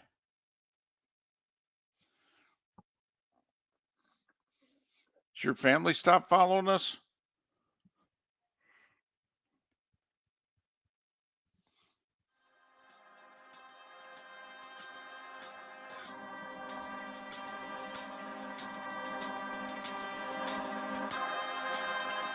You're listening to Miller and Moulton, only on the Florida Sports Network. And now, here's Mark Miller and David Moulton. 22 minutes till the top of the hour. John Forslund will join us at that time to talk some hockey. And we still have hockey to talk about. You know, Mark, I was torn last night because, you know, the very small ego that Miller and Moulton have basically only comes out when we make predictions and we want to be right. Otherwise, we know our place. I mean, you know, we're the pimples on the back of life. But, you know, when I picked Panthers in 5, gotta admit, I'm like, all right, here we go. Okay, Panthers in 5, baby. I know my hockey. I know what I'm talking about. And instead, oh boy. Uh-oh. Ruh-roh. Well, I did pick Florida in 6, so I did? still can be right. Uh-huh. But part of me really wants a Game 7 now. Oh, Because special. I'm rooting for Florida, but I don't have this affinity towards the Florida Panthers. I'm rooting for them because I live in Florida. I'd like them to win. It would be great for the franchise. Right. For the organization. Correct. And I've met Paul Maurice on a handful of occasions. I would love to see him get his Stanley Cup. He's deserving. But the other side of this is now Connor McDavid is having a playoff of a lifetime. And if it goes 2 more games, he legitimately could challenge Gretzky's record for most points in a playoff. I think he's 2 back, isn't he? Is Gretzky? I know Lemieux's 44. Were Gretzky and Lemieux tied with 44 points in a playoff year? Or did Gretzky have more than 44? Boy, and they had it up so many times last night. But I know Lemieux's second at 44. McDavid, I think, after the empty netter last night's at 42. That's what I thought he was, which I believe is 3rd most all time in a playoff season. And he has the most assists ever in a Stanley Cup playoff year. 47 for Gretzky. Gotcha. So he's 44 for Lemieux. And then Gretzky had 43 in a different year. Oh, I'm sorry. Well, 3 of the top 4 were Gretzky before last night. I think McDavid now's moved into 4th or a tie for 4th.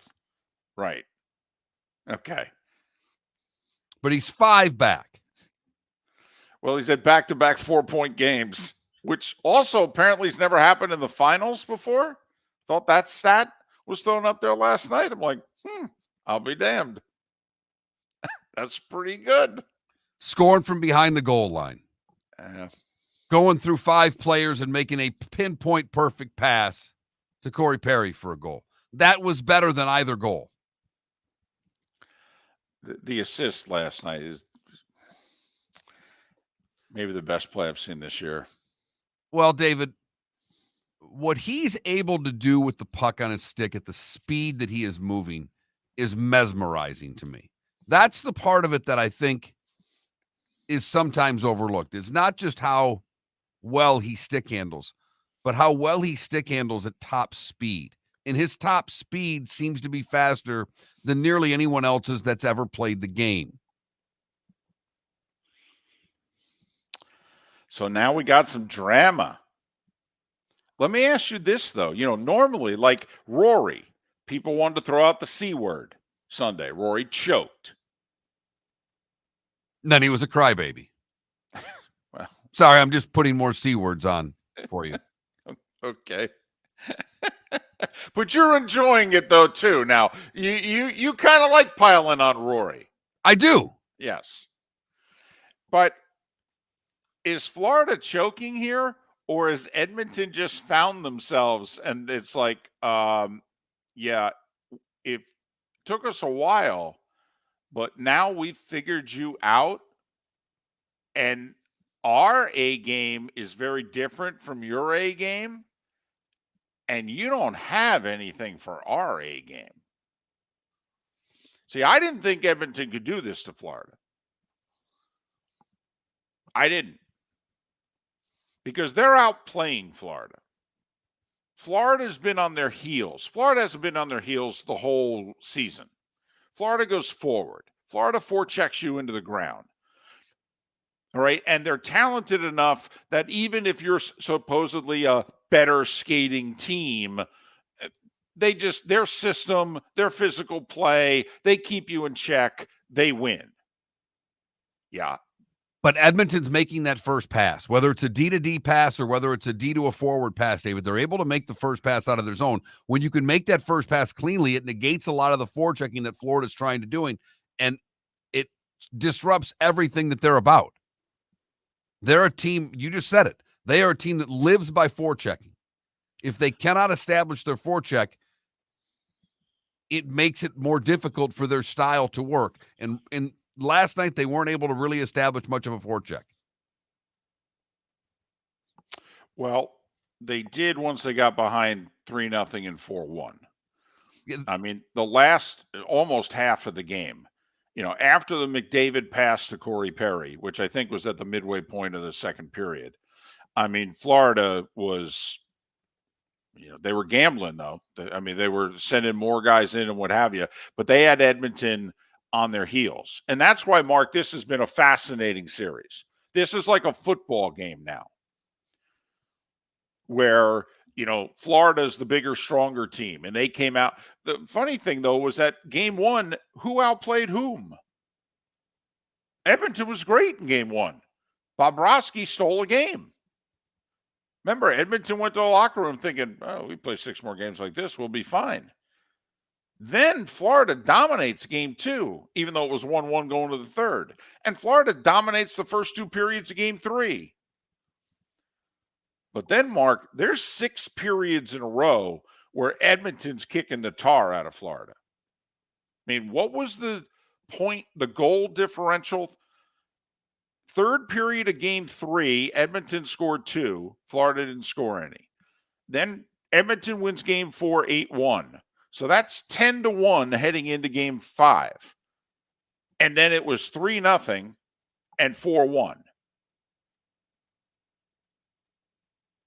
So, I mean, you add up I think, 2-0, 8-1, 4-1.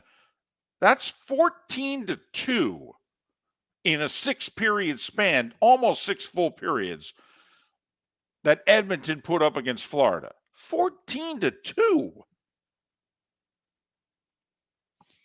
And the power play got untracked. McDavid got untracked. And now, Mark, you tell me, can Florida stop this runaway train? I'm trying to find the numbers, David. I heard this yesterday, and I wish I would have written it down. But Edmonton this year had lost 3 games in a row 3 different times. After they lost 3 the first time, they won like 14 in a row. After they lost 3 the second time, they won double-digit wins again and then won 10. I mean, they've had 3 long win streaks. All of them have been after 3-game losing streaks. And now Edmonton's goalie is playing about as well as he can play. He was huge in the last 5 minutes of the second because Florida was buzzing. They were controlling play. Edmonton desperately needed to get out of that period, and they did. So is Florida in trouble? Up 3-2.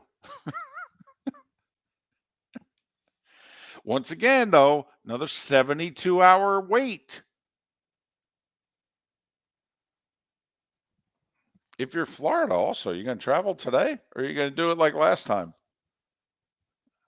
Travel day before the game. I hope you don't have any travel problems like you did last time. I'd leave tomorrow. I'll tell you what I would do if I was Florida. No family. I think Florida got in trouble. Mark, you and I messing with the hockey gods. How do you mess with the hockey gods? Assume a victory. Florida flew all the family members of all the players and what have you to Edmonton for game 4. Yeah, it's a nice gesture. It is. I wouldn't have done it. And I wouldn't do it this time. And then, of course, they were all there last night. So, no, I'd keep them all home. Sorry. Don't know what to tell you. We're not paying for you. I thought Mess made a good point before the game. It's like, when they started bringing up distractions, there's always distractions in the playoff. This is a part of this. If you don't think there are a ton of distractions when you're in the Stanley Cup Finals, you're not paying attention. It's how you play through the distractions and play over the distractions.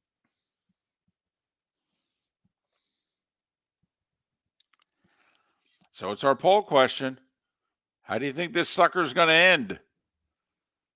Panthers in 6, Panthers in 7, Edmonton in 7, which has only happened one other time in the finals. A team down 3-0 comes back and wins. It's only been 82 years since that's happened. Right. No big deal or anything. Nothing to see here. It's only the fourth time a team down 3-0 in the finals has forced a game 6. I'll tell you what, if I watch nothing Friday night, I am watching the anthem. They are going to be nuts. By the way, was it just me or were the Florida fans booing the Canadian anthem last night? Oh, I missed the Canadian anthem. I picked it. I turned the game on. Sounded to me like there were boos and some jeering during the Canadian anthem. It's not like it's the Russian national anthem, for crying out loud. What the hell? Yeah, you can't. They're Canadians. Right. They're on our. No, you can't do that. Although there have been times, it's involved in some wars, conflicts. I mean, remember, didn't the U.S. anthem get booed in Canada? Yes. 10 or so years ago at some hockey games, and that was a big deal. Don Cherry, I think, was still on TV, and Don Cherry went crazy, said, "This is an embarrassment. Don't ever do this again." And they probably listened. And they did. They stopped it. But, I don't believe, this is the Gary Danielson effect on me. The whole momentum thing, the crazy crowds and what have you. Yeah, if Florida scores the first goal in game 6, all that stuff means nothing. Maurice said it last night that he doesn't believe in momentum during one of the interviews. Right. So, how do you explain then what Edmonton's done here in the last 2+ games? They were getting down. What was the scoring? 11-1 through the first 8 periods of this series? Because Florida won 3-0, 4-1, and led 4-1 going to the third. So it was 11-2. Right. First 8 periods of this series, Florida outscored Edmonton 11-2. In the 7 periods since, Edmonton's outscored Florida, 2, 8, 4, 14-4. So 11-2 Florida, 14-4 Edmonton. What, has momentum gotten up and changed sides? What does the momentum mascot look like, Mark? Like one of those Olympic mascots, David, something easily forgotten. Is that like what's a Hoya? Still don't know what a Hoya is. But John Forslund in 10 minutes. We got some hockey to talk about. How about that? And the passing of Willie Mays. Although people yelled at us, or not people, there were a couple people. No, one person yelled at us. You take these comments way too hard when there's one anti-count. I just ignore it. And so, yes, the passing of Willie Mays. Right. Okay. Yes. At 93. I have to admit, I'm now really fired up for what Major League Baseball, for everything they're going to do tomorrow night in Birmingham. Wonder how much of that script had to change. Well, when Willie desperately, and he hadn't been traveling late in life, like the Mets retired his number because the owner of the Mets had promised 50 years ago to retire his number, and the Mets didn't do it, so the new owner lived up to the promise. Okay, and he didn't fly to New York for the ceremony. He was 91, I think, at the time. And he hadn't been traveling much, but he was going to go to Birmingham at 93. He was going. And it was only like a couple days ago that he said, yeah, I can't make it. That this was going to mean everything to him for a young man who grew up 10 miles west of Birmingham in Westfield, Alabama. And as a teen, as still in high school, played for the Birmingham Black Barons in the Negro Leagues. So I'm all in tomorrow night for that on Fox. I am. And then we got hockey Friday night. John Forslund talking about still having hockey on Friday night next.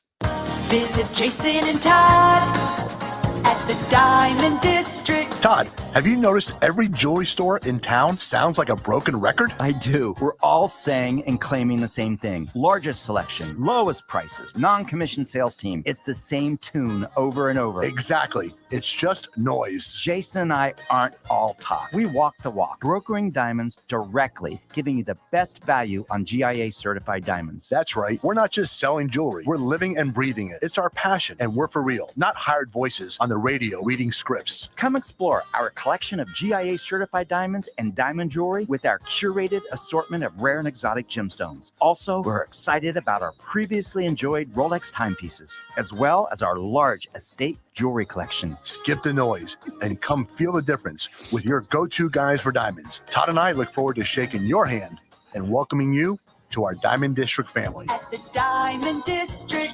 Mark Miller for Molly Maid. Why Molly Maid, you ask? Trust. Moulton was a customer for 15 years. Affordability.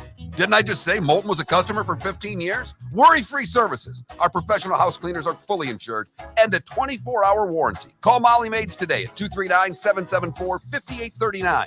That's 239-774-5839 or online at mollymaid.com/FTMYERS. That's mollymaid.com/FTMYERS. Hello, friends and family of Southwest Florida. Are you looking to tap into the electric vehicle market? Well, look no further, because we here at Southwest Florida Golf Carts have just what you need. E-bikes, golf carts, LSVs, scooters, and more. Come down and talk with one of our experienced sales reps, have a soda and a smile, and you could be cruising the streets in your new EV today. Stop by the store or visit our website at flgolfcarts.com and enter for a chance to win $100 off your next purchase by answering John's monthly sports question. The law firm of Michael F. Hornung specializes in criminal defense, DUI, personal injury, nursing home claims, and auto accidents. I'm a former prosecutor with over 34 years of experience. The information I know is information you need to know.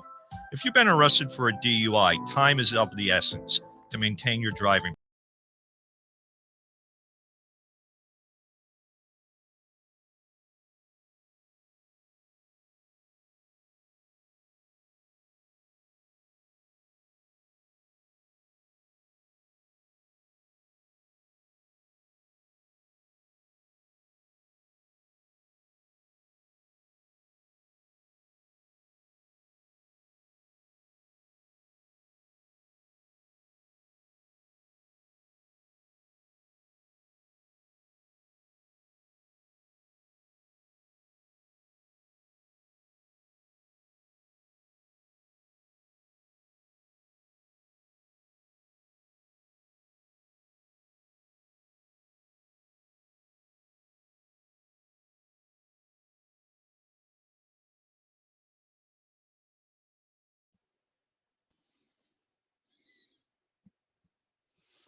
Hey, you got a second? Me? Yeah. Yeah. I asked our former producer in another life, I said, because he, is booking guests for other outlets. And I said, if you come across anybody that would do us, let me know. And he said he can get us gammons for $9.38. Yeah. So if you want to jam in what you jam in the short segment, or just skip it. Okay. So, I mean, we got Juneteenth, we got the first Belmont, we got the first Father's Day, we got Ball Forest published, Garfield debuts, Holyfield beats Holmes, Brett Hall didn't score, Carolina beats Edmonton, and Matt Fitzpatrick wins the Open. Okay. There's nothing there that's that important. No, we could do that at 9:21 if. All right, I'll get the birthdays then.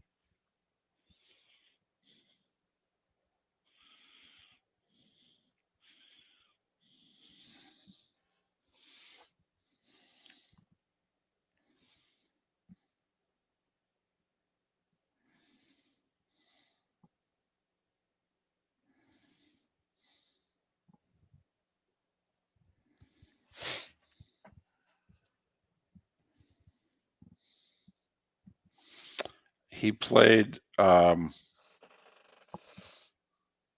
was it? Sonny. I have here that he played 100, if you don't count the Negro leagues as minor leagues. I have that he played 116 games in the minors.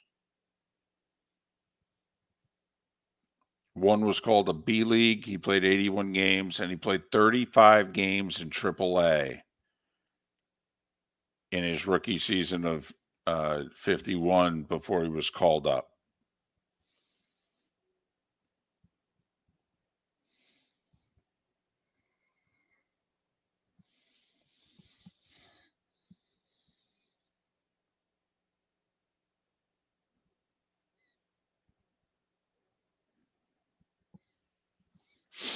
So he's going to try to confirm that. Okay.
You are listening to Miller and Moulton, exclusively on the Florida Sports Network.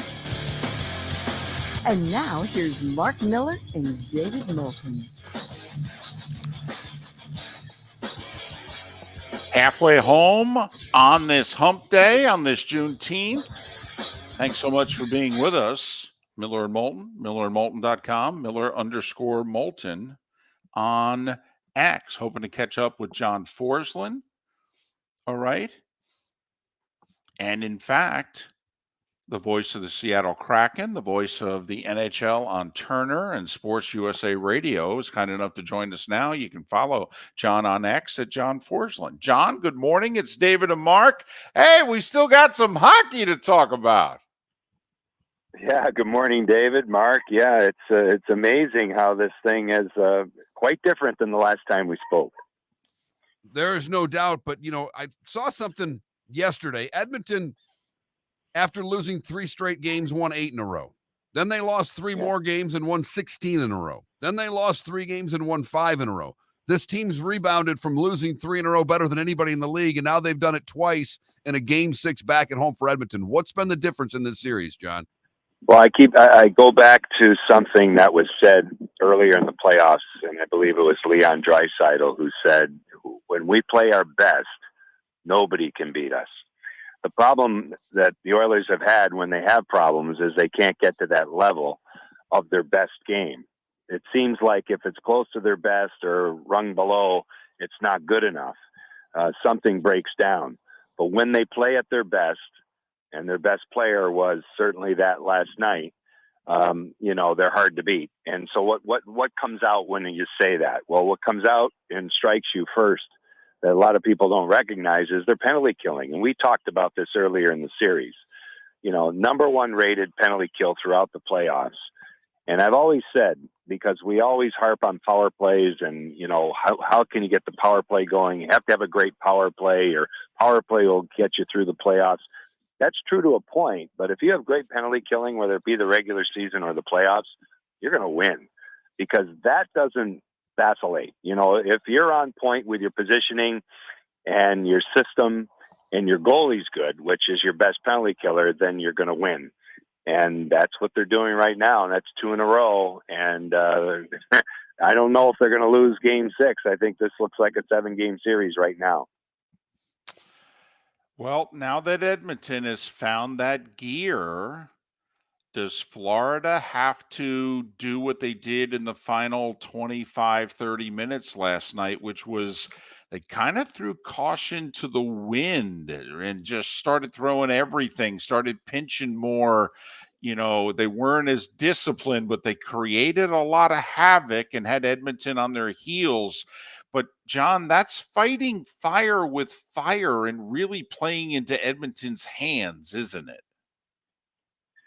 Well, if you do that, guess what? Number 72 in goal has to be himself again, right? So that's the thing about Florida's team game. They are very aggressive on their forecheck. You're right. They pinch down the walls with their D. They force the opponent to come up the ice the entire 200 feet. And at the beginning of the series, it completely stymied Edmonton. They weren't able to get up the ice at all, gain their speed through the neutral zone, and hit the line on the attack to push the defenders back. That just wasn't happening. And now, as we watched the game last night, you're right. That started to reappear, and a little physicality thrown in there, a little anger. Don't respect the Oilers, but you do play with fire, and you will open up, and you will allow chances, and that's happened in this series. But a good goalie, a great goalie, at the level Bobrovsky was at the beginning of the series, erases all of that. So he's going to have to be better. Just okay is not going to be good enough. I would wager if they're able to win in Edmonton and win the cup in that building, Bobrovsky's easily one of the 3 stars, if not the first star of Game 6.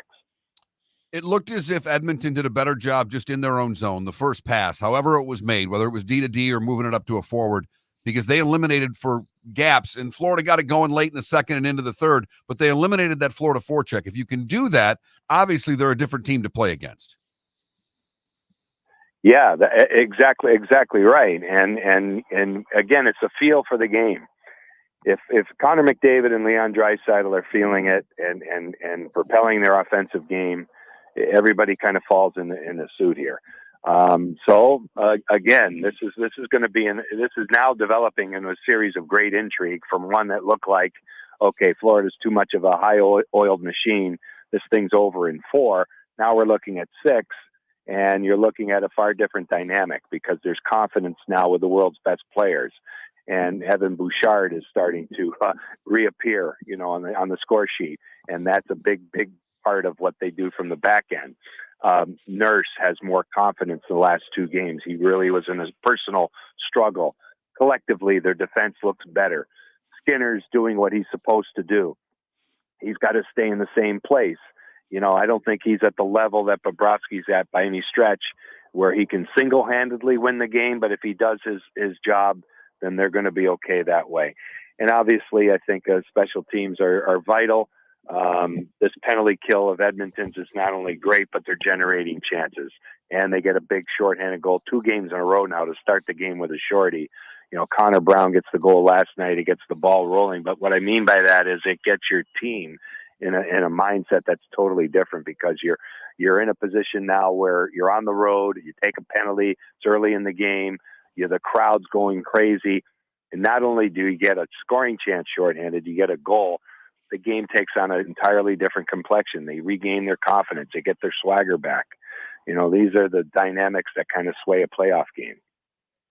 He's John Forslund, the voice of the Seattle Kraken, the NHL on Turner, Sports USA Radio. Follow John on X at John Forslund, Forslund. Just to reiterate the stat right now, when Florida has the power play, Edmonton has 2 goals shorthanded. The Panthers only have 1 with the man advantage so far this series. John, you've done a lot of hockey. You've seen McDavid a lot. That assist to Corey Perry, I don't know if I've ever seen anything better, particularly in the Stanley Cup Finals. I mean, anybody else? Can anybody else do that? Yes. You're right. And at the Stanley Cup final level, there's a couple other plays. The individual play made in the early stages of the closeout game against Dallas was a phenomenal goal. But at the final level, it's completely different. The pressure is of the utmost. You're being asked to carry the burden of responsibility, which at times looks like it's wearing Connor down. Well, he's not there now, and he showed last night why he is the best in the world. Any other suggestion about his game or where it's at right now in this generation needs to be thrown in the bin because it's not right. It's not fair. There have been a few people that have pointed fingers at him as being kind of an overrated player. No chance on that one. He has 4 points last night. He's the first star. And the thing about a playoff series, David and Mark, is that, you've got a situation here where it's the same team over and over again, right? Same way in every sport. So you got to really, it's easy to say, well, geez, the Panthers only have to win one more game. Well, when you're reaching for it against the same opponent who now believes they can beat you, how do you do it? And that's what the Panthers are up against right now. Paul Maurice is going to have to adjust a few things here. Instead of just saying, we're okay. You're not okay. You got to recognize that. Self-evaluation is very important. So I like to hear some of that coach speak coming out of him now. And maybe it will today. Maybe it will tomorrow. Maybe it comes out the morning of Game 6 on Friday. Maybe that's where we'll start to hear, him kind of criticize his team a little bit and ask them to get back to where they need to go, because business as usual will not work Friday night. It just won't. They're just not going to roll it out unless Bobrovsky stands on his head and is the principal reason for victory. But I don't think they can swing that one. I just think they need more hands on the deck here. And it's up to them to figure out a better way to score against that kill. It's up to them to figure out how to recapture their identity. It's up to them to figure out how they play a physical game without taking penalties and letting Edmonton feed off their power play, which at some point would be a factor, and now it is. That's what they have to do, in my opinion. When you look at McDavid, is there one thing? To me, it's his ability to stick handle at full speed. He skates better than anybody in the league and can still stick handle. What is it to you that makes McDavid so special?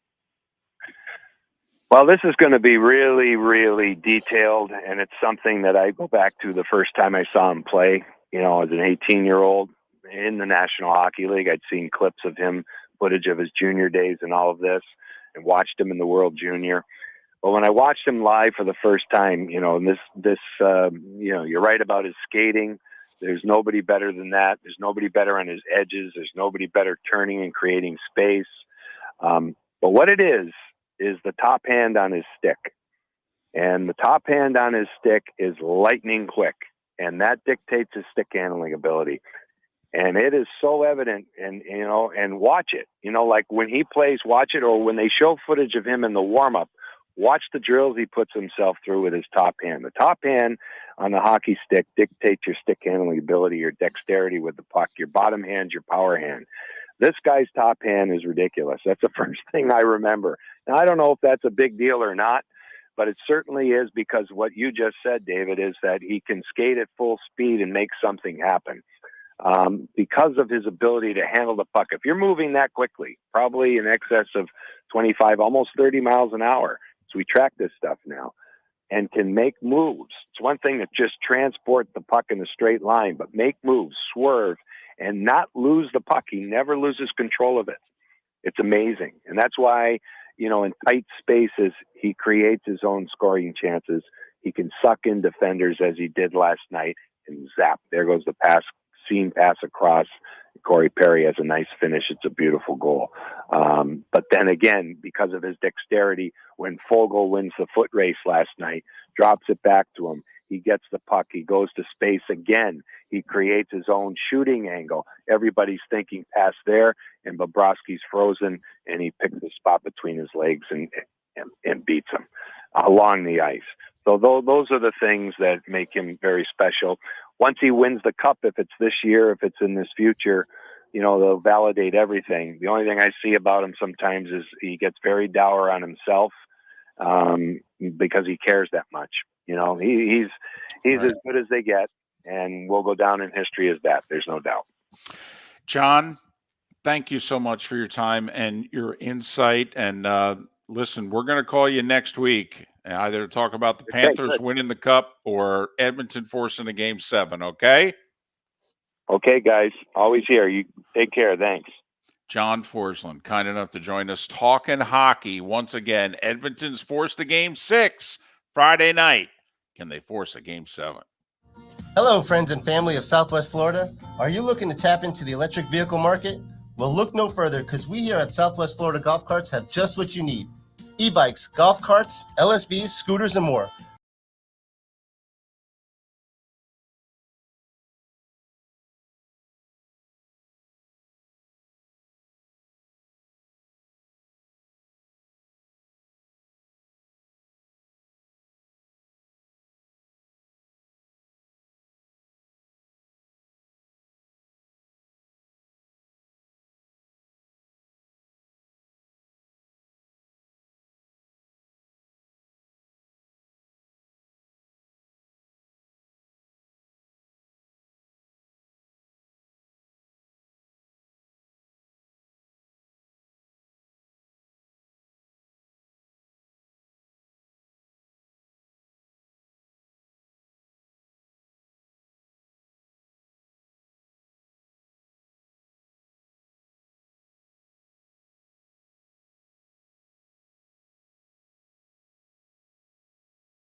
Huh.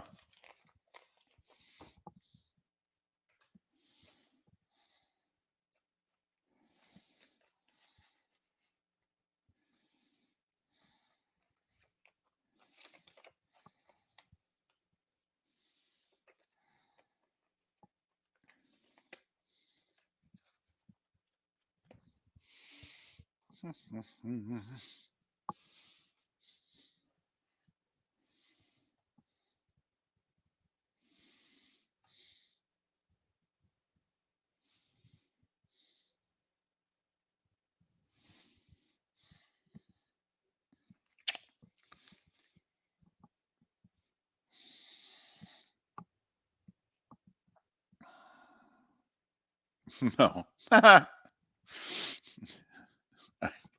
only lost my wallet one time. God, when was that? 6 years ago? I think it was. God, that was a bad day. A jerk. I left it right there on the counter. He could have just easily taken it and returned it. I would have picked it up a few hours later when I realized what I did. Instead, he took it, emptied it, threw it out.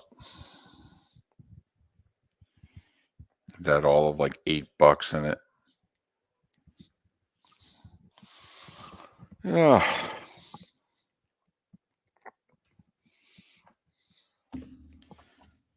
Such a pain to cancel your credit cards when you don't have your credit cards in front of you.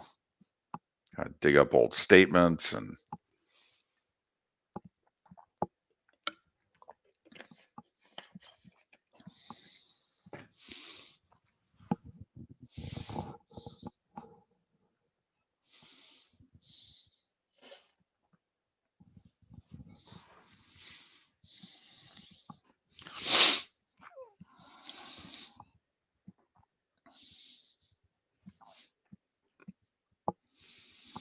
I will say, JDR, how does Willie Mays passing affect Prescott's contract talks? I see where you guys are going there. It's good material. How does Willie Mays passing affect LeBron's legacy? I like it. It's good stuff.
You're listening to Miller and Moulton, only on the Florida Sports Network.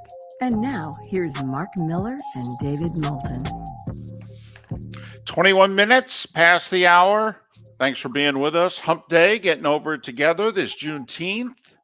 MillerandMoulton.com, Miller_Moulton on X. Go to that Mark Miller, the David Moulton, Miller_Moulton, MillerandMoulton.com. Vote in our poll question, which is, okay, now that we've got a game 6, how's this cup going to finish?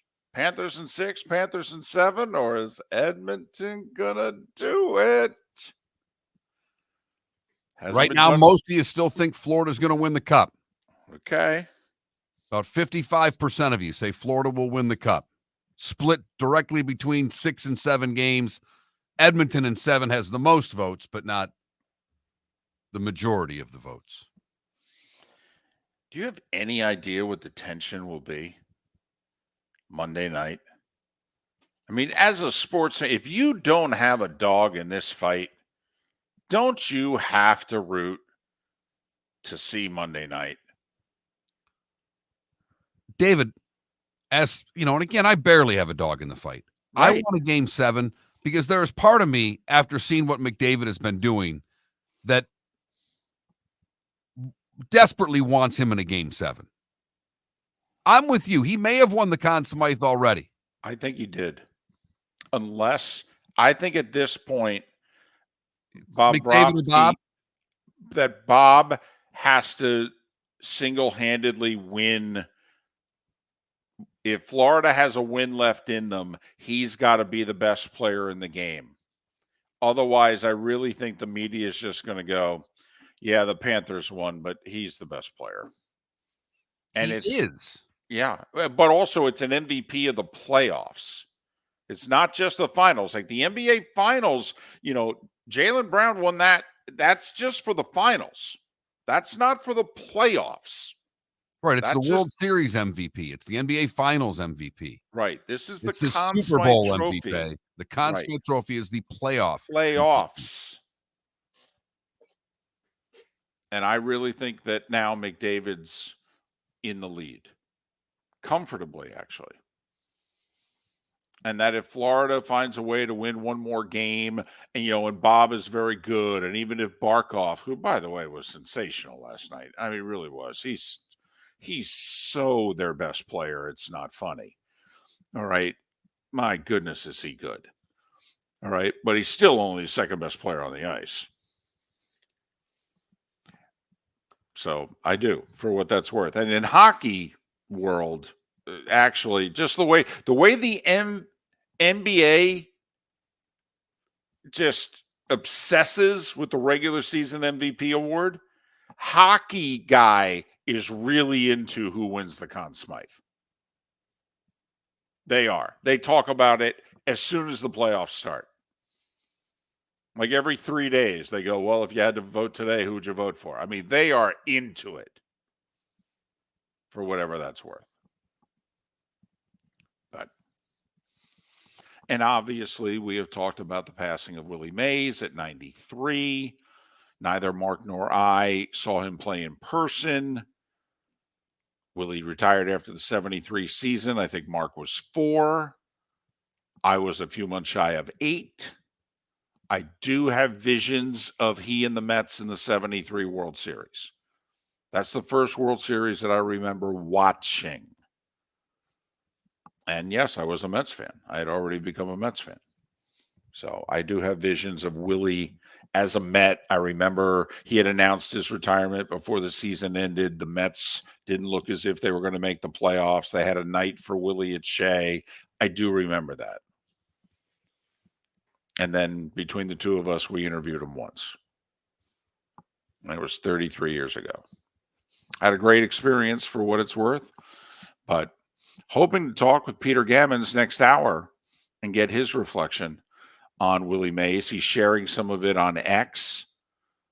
Okay, he said he had a long conversation with Hank Aaron, who turned to him and said if Willie was playing today, he'd lead SportsCenter 5 nights a week. That Hank Aaron told Peter, I was boring. I did the same thing all the time. Willie was spectacular. Interesting. It's really interesting because I don't know what it would take for a baseball player to lead SportsCenter these days. I don't. Perfect games, multiple home run games. I don't want to argue with Hank, but I don't know how that's possible. I just maybe the great catch. Maybe I mean, do you put a little segment together tonight? Tonight. No, that's what the top 10 plays are for, David. That comes towards the end. That's true. I'm not kidding. No, I know.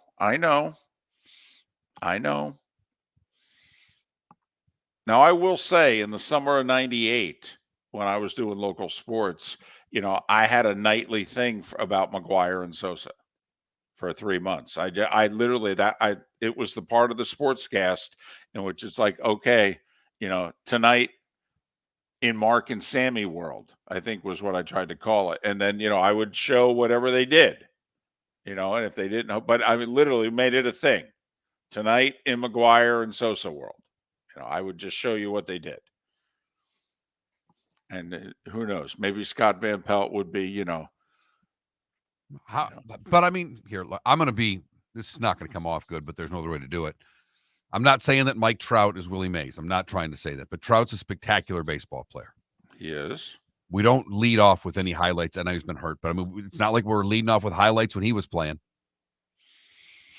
No, it has showed the difference, because there was a time when Ken Griffey Jr. could lead SportsCenter. Right, but right. That was a long time ago. That was you the 90s. You just brought up 1998. Right. No, I know. Yeah. Mm-hmm. So you're right.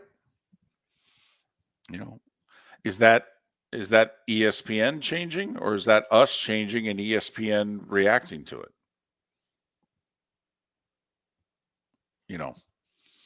Baseball Tonight used to be a popular thing in which you would get all the baseball highlights an hour before you got SportsCenter. Didn't have to wait till 11 for SportsCenter. You'd get it all from 10 to 11. It was great. It was. That's when baseball was a thing. And now it's a regional thing. And would a Willie Mays make it a national thing again? I don't know. Some pretty spectacular players out there. This Ohtani guy's pretty good. He's done nothing to make it a national game since he's come over. Does it matter also, where he plays? Do you think that matters? The fact he's in the Western time zone. He's playing for a marquee franchise. Goodness knows. I don't know. I mean, Judge is having a pretty good year this year. Yeah. And by the way, having a pretty good year this year. Yes, they are. X-rays negative on Judge, who got hit by a pitch last night. So good news for the Yankees, because Mookie Betts got hit by a pitch and broke his hand. Judge, X-rays negative. We'll see if he's in the lineup tonight. Garrett Cole making his season debut tonight for the Yankees against the Orioles. Yankees beat the O's last night. First game of that 3-game series.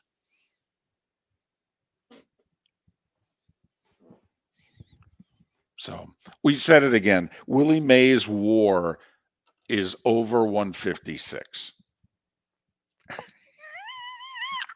A career OPS of what, 990 or something like that? 910, I think. I think his career OPS is over 900. It's definitely over 900. Right. Uh-huh. But his WAR's 156. Right. Now, I will say, for what it's worth, he's 5th all time.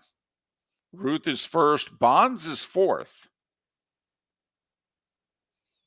But, 156. 940 OPS.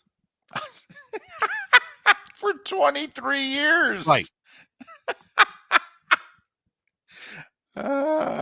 And I love the fact he was in more All-Star games than he played years in the majors, because there was a time when they played multiple All-Star games in a season in the early 60s.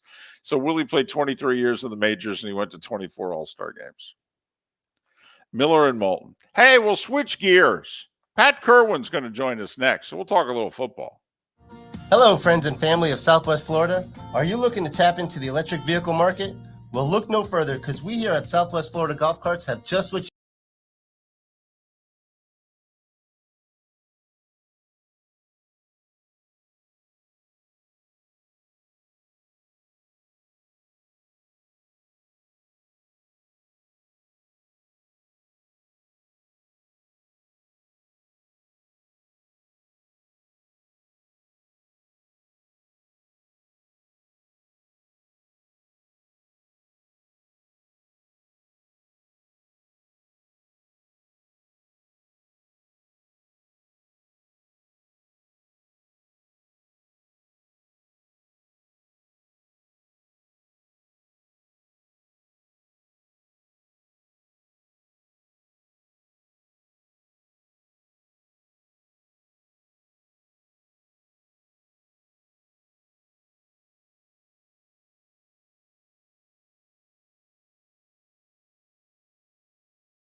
Good morning, guys.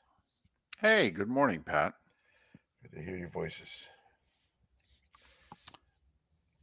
Yeah, Vince Scully not only said that Willie was his favorite player, but that he was the best player that he ever saw. Yeah. Say hey, Willie. How you doing? I'm good. You know where I am right now? You'll laugh. I am in the parking lot of Hertz Arena, sitting here doing the show with you guys.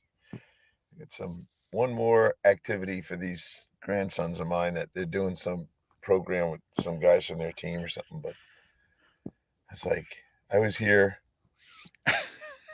Thursday, Friday, Saturday, Sunday, Monday. I took yesterday off because there was nothing, and now we're back to this thing for 3 days. Incredible. That's after the time you spent there. Yeah, it's for the Bl- nonstop. And I Right. was in Minnesota. Since I saw you last, I've been in Minnesota. We're at Boston. And I think this is the end of it for the summer. I think. Oh, really? Yeah. Well, the second guy's got stuff, which I got to take him to in July. But no, the older guy is shutting it down until maybe August. Good. Yeah, he needs a rest, and it's too much stuff. He's involved with all these things. Anyway, I'm sitting here. I feel like I live at Hertz Arena. Oh, fuck. You can't make it up. But it's I like being with him. It's just me and him now, and the dad and the mom. My son-in-law and my daughter are gone, so those guys are having a great time just hanging out with me. Oh, sure. Yeah. I was, I let him drive yesterday. He's 15. I said, "You want to take the wheel for a while?" He goes, "Yeah." It's okay. Don't hit anything. If so, we have to switch seats quickly. Well, I'm already getting myself together for this next year, in case he doesn't have his license, or if he gets it's even better. We're down here doing this stuff. I got 2 cars down here. He'll be driving himself to practice. Ah, yes. But plenty of time for football too. Do they have time to come back and swim? Yeah, they go right out to the pool in the afternoon. This thing gets over every day at 1:00. So, that's perfect. Doesn't really. Yeah, I go back and make him lunch or whatever he wants. We had a freezer full of grouper that he caught, actually all of them, about a month ago, and I froze them all in dinner size stuff. And he eats fish every day, and the other guy eats a hot dog. So I don't know. We're on an experiment. Which is better for you? Well, I support the kid with the hot dog. Yeah. Like I tried to explain to 2 of them, I said, there are kids that don't eat properly that are probably eating a bag of cheese doodles right now that could dunk in 6th grade. And can you dunk? No. You're eating the wrong stuff. My brother Bill was a great track coach, 35 years Long Island. He was a tremendous runner himself, and he became like so disenchanted with the young athletes of today that think everything can be bought. And this kid comes up to him and says, "Coach, I've been training so hard and my times aren't getting better." So my brother just looks at me, he goes, "Let me see those shoes of yours." He holds it. He goes, "Well, here's the problem. You got the cheap spikes. You got to buy the expensive ones."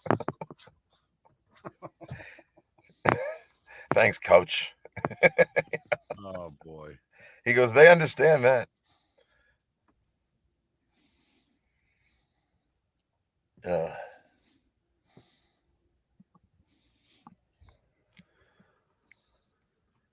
Hey, good luck on your vacation, fellas. I'm glad to hear you're taking one. I'm not going to zing you this year. I'm actually jealous.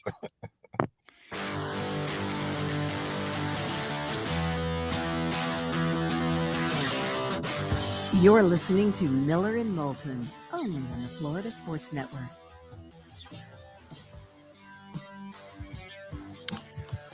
And as we're approaching 22 minutes before the hour, Pat Kirwan's kind enough to join us for his weekly visit during the offseason. He of NFL Radio's Moving the Chains, which is Sirius XM channel 88, 3 to 7 weekdays. Pat joining us once again, courtesy of Pinchers. Pinchers, Tampa to Key West, all points in between. Pinchers, where you can't fake fresh. How's the offseason treating you? It's going well, and it's interesting.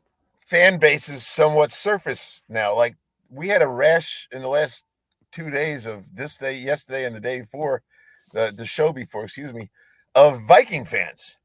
The Viking fans are starting to get nervous that people think they're going to be terrible, and they get all crazy. I said, look, you guys ran Kirk Cousins out of there. You complained about him. I said, that guy, as a Viking, was 13-5 in his own division. And when he was unavailable in his division games, that team went 0-6. So you wanted to get rid of him. You got rid of him. And good luck with the future. But it's interesting. So that fan base will be on the air a lot, and then it'll fizzle out, and the next one will surface. But never-ending Miami Dolphin fans, they just love to call in. And maybe they're ready. Calais Campbell's a good addition for them.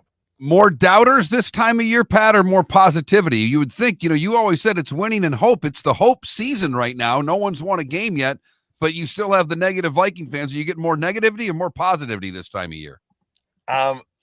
They react to a caller. Like if a caller calls in and tells the world, one guy called and said the Vikings are going to the Super Bowl. That caused about 10 phone calls of laughter.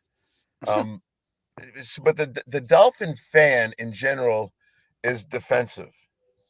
They love their team, and they don't understand why the national media does not support them to be the division champs and go deep in the playoffs. And you can't have an objective conversation with them. Although I think I might take them this year. The longer I dive into position groups, I think the Bills have weakened themselves a little bit, and certainly in the secondary. So I think this is the year I might take the Dolphins. Well, I definitely think the Bills have weakened themselves this year. This seems to be a minor transition year. I don't see how this team on paper looks as good as any of the last four.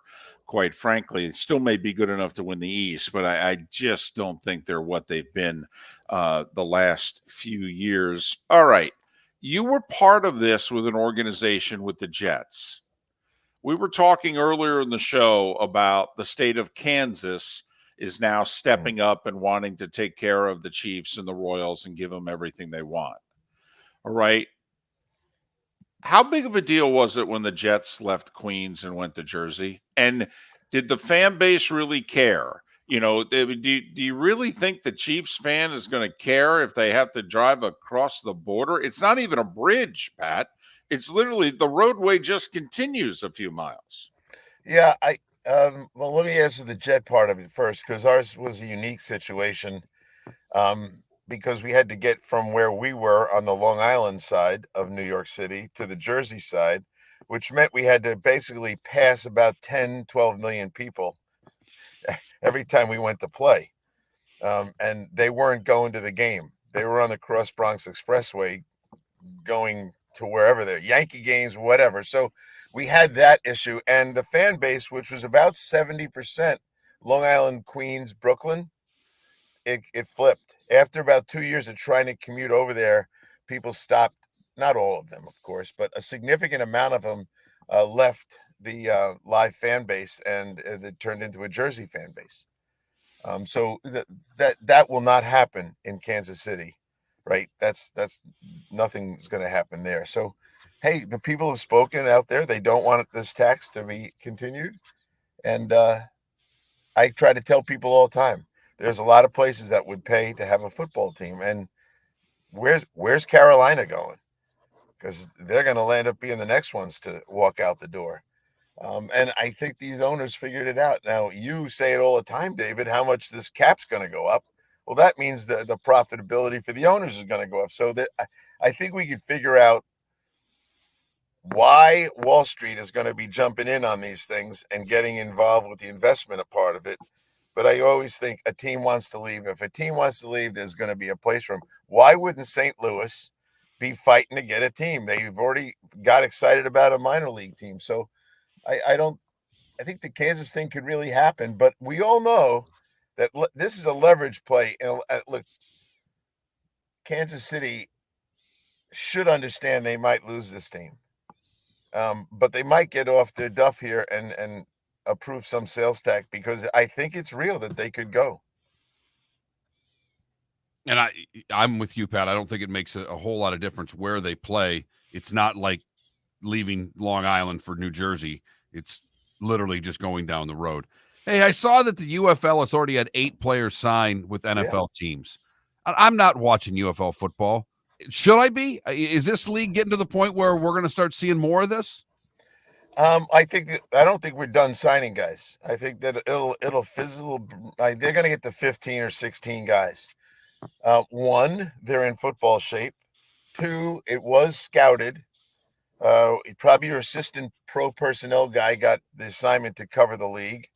My first job ever was covering the the United States League when Trump owned the team in New York, and I spent basically a whole year evaluating all those players. And the day that they won the battle and won $3 and the league folded, I was in Tampa the next day with my list of 15 guys that I thought we should sign, and a number of them played extremely well in the NFL. So there is history, and here's why this hockey thing kind of fascinates me.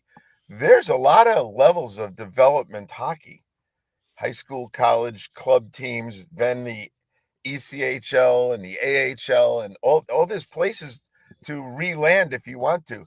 But in football, you go to camp as an undrafted rookie and you get cut and they don't put you on the practice squad, you go home. You're done until the spring league showed up. And if you look at the profile, the 8 guys have been signed, they were all guys that were basically cut. Maybe they were on a practice squad 1 year. They really never developed enough. And so when you put them out there in a league like this, it's sure better than being at home working at Lowe's or wherever else. So, yeah, I think guys will come out of this, and I think guys will actually be pretty good. Look at the kid, last thing, that the cornerback that never went to college and played the indoor arena league and then goes up to Canada and gets drafted this year. And there's great expectations. He's going to be a fine player. But he's such a rare case. Most guys that are in his world never see an NFL field. Is there a position that you think that, I don't want to say the NFL's not doing a good job scouting, but the position where maybe it's so loaded with guys who can legitimately play that there will be an overflow in the spring league, in which teams should then pick those guys up in June and July since they're already in shape? Like, Pat, I think more than Mark, but we're both on board with, damn, there seems to be a lot of people who can play wide receiver now because of how football's changed in the last 10 years. And I'm just wondering, they can't all be on NFL rosters, right? I mean, didn't Wade Phillips put his arm around a guy after the semifinals and said, I'm going to pick up the phone and call the NFL for you. You're good enough to play in the league? Yes. So that position group, I think you're all over it. Both of you guys figured it out. There's a lot of guys who can catch. Now, the other part of this thing is kick a field goal is kicking a field goal. So the kid who hit the 60-yarders, it doesn't matter. People will evaluate him honestly. It's not like, well, is he playing in a minor league? The kick is the kick. So the kickers are going to come out of that thing. Long snappers, not that anyone cares until you don't have one and they're bouncing the snap back there. Those kind of guys are going to come out. And now that we're maybe changing the way we're going to have kickoffs, you're seeing signings of guys that are returners. So those kind of guys are going to get shots. And then you have the Cowboys, who don't have any cap space, who don't have any real way to acquire more talent. So I think they hit 2 or 3 guys last year coming out of the spring league. They've already hit Harvey, the linebacker. So sometimes you have to go to that pool of talent because it costs less. Remember, most of those guys are going to get a rookie wage offer, not a veteran offer. And Jake Bates is the UFL kicker who made a couple 60-yard kicks. He had 3 offers and took a 2-year deal from the Lions, Mark. He had enough leverage that he could negotiate a 2-year deal coming out of the UFL as a kicker, and the Lions cut their kicker, and he's going to be their guy. Yeah, I think those kind of things have happened in the past. I also think it's a great developmental area. Not that many care about this, but I do. For coaches, not so much the old guys that we all know, Wade and everyone else, but I'll take you back to the USFL when Jim Mora basically emerged from that league, along with a bunch of GMs too. So I love what is going on there. And they are way better than the NFL when it comes to handling how we're going to officiate the games. The NFL should have less pride and more ears and eyes to think about, let's do it the way they're doing it. Well, that's what I was going to get to, Pat. To me, it might be the dollar store as far as getting players, but for officials, this could be a really big thing for the National Football League. We complain about the officiating nearly every week, and there's not a training ground for them. This seems like to be a natural place to train some of the young officials. Yes, and you think about this. The guys who do the Southeast Conference and the Big Ten, they don't really want to go to the NFL. Most of them are very happy where they are.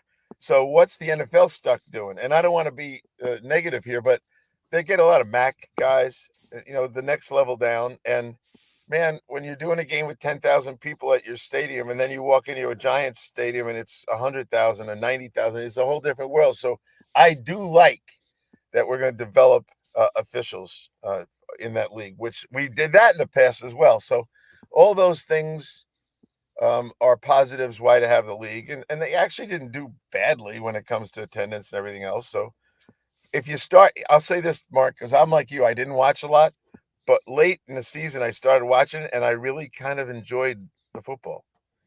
And, my problem is I always look at things from a scouting's eye, and sometimes you should just try to enjoy the game. I do have a couple things on my mind today. I can't wait. This has been bugging me. The hold-in. This is the new way of protesting, and I am ticked off about it. The hold-in. Well, he's only doing that so he can get and they're negotiating. But I witnessed a lot of this on the camp tour. The NFL has got to sit down with the union and say, no more hold-ins. Here's if you pass our physical and you're under contract, we're not going to let you hold in. We're going to fine you, just like if you were not here. And when I watch these guys standing on the sideline, kind of goofing around, maybe do a little stretching, and they're waiting for that contract to get done, more and more guys are doing it. The league has got to stop this. These coaches don't have enough practice time with these players anyway. And for this permitting hold-ins, I'd like to put my foot down on that one. How much practice time do we need, though, Pat? I mean, honestly, seriously, I'll give you a blank piece of paper and a pen. The season is over. We do free agency. We do the draft from May 1st to Labor Day. Or how about this? From May 1st to training camp. How much work do you really need to get done? Well, I think we have this discussion every year. And I believe Mark and I were on the side of, September football stinks. It stinks. The tackling's terrible. The blocking's terrible because we don't have padded practices anymore.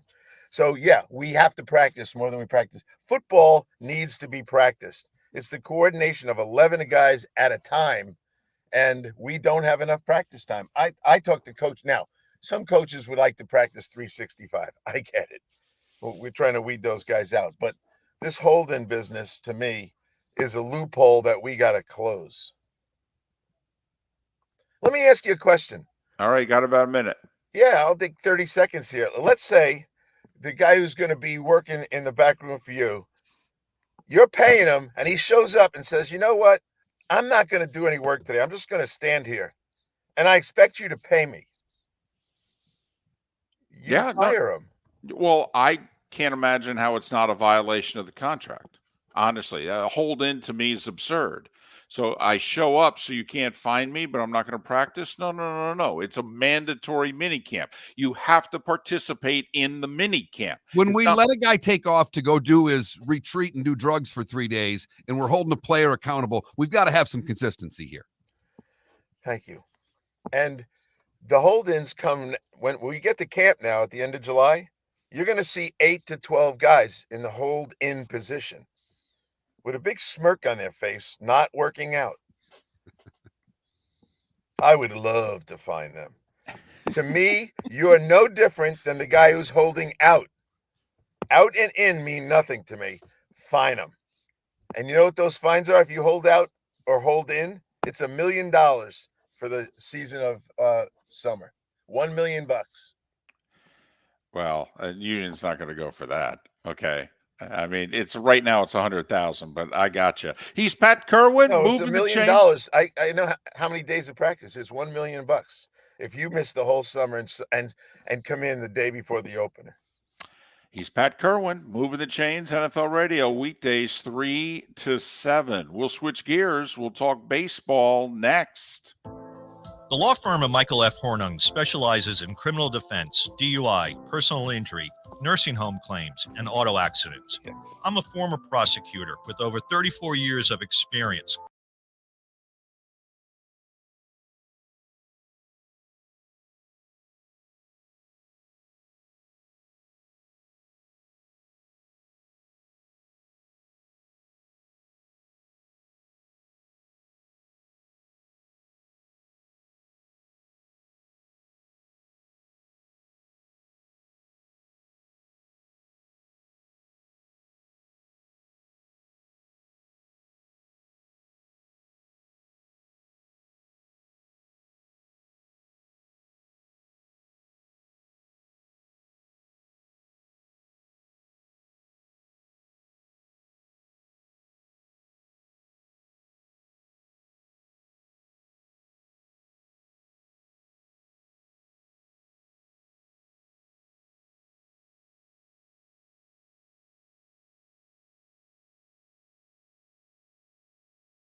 Did we get that yet or no? Still hasn't gotten it confirmed. And I just asked him, I said, listen, can you confirm it by 9:20? Because we're planning on flipping segments and we need to know.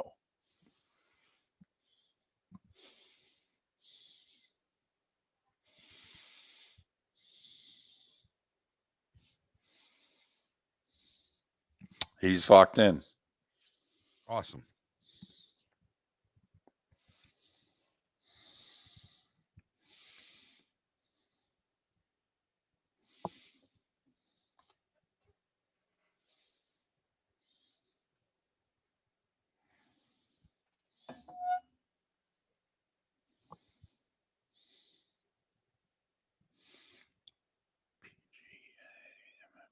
I didn't bring it, but my magazine showed up yesterday. Oh, I saw the picture. Yeah.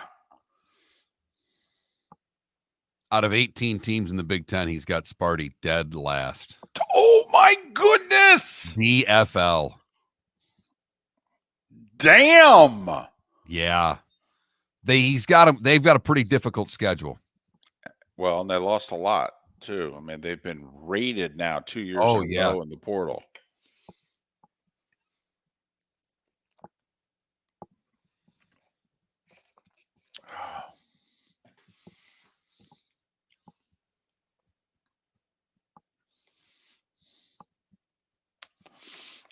Now, why is this telling me I got a minute and a half to...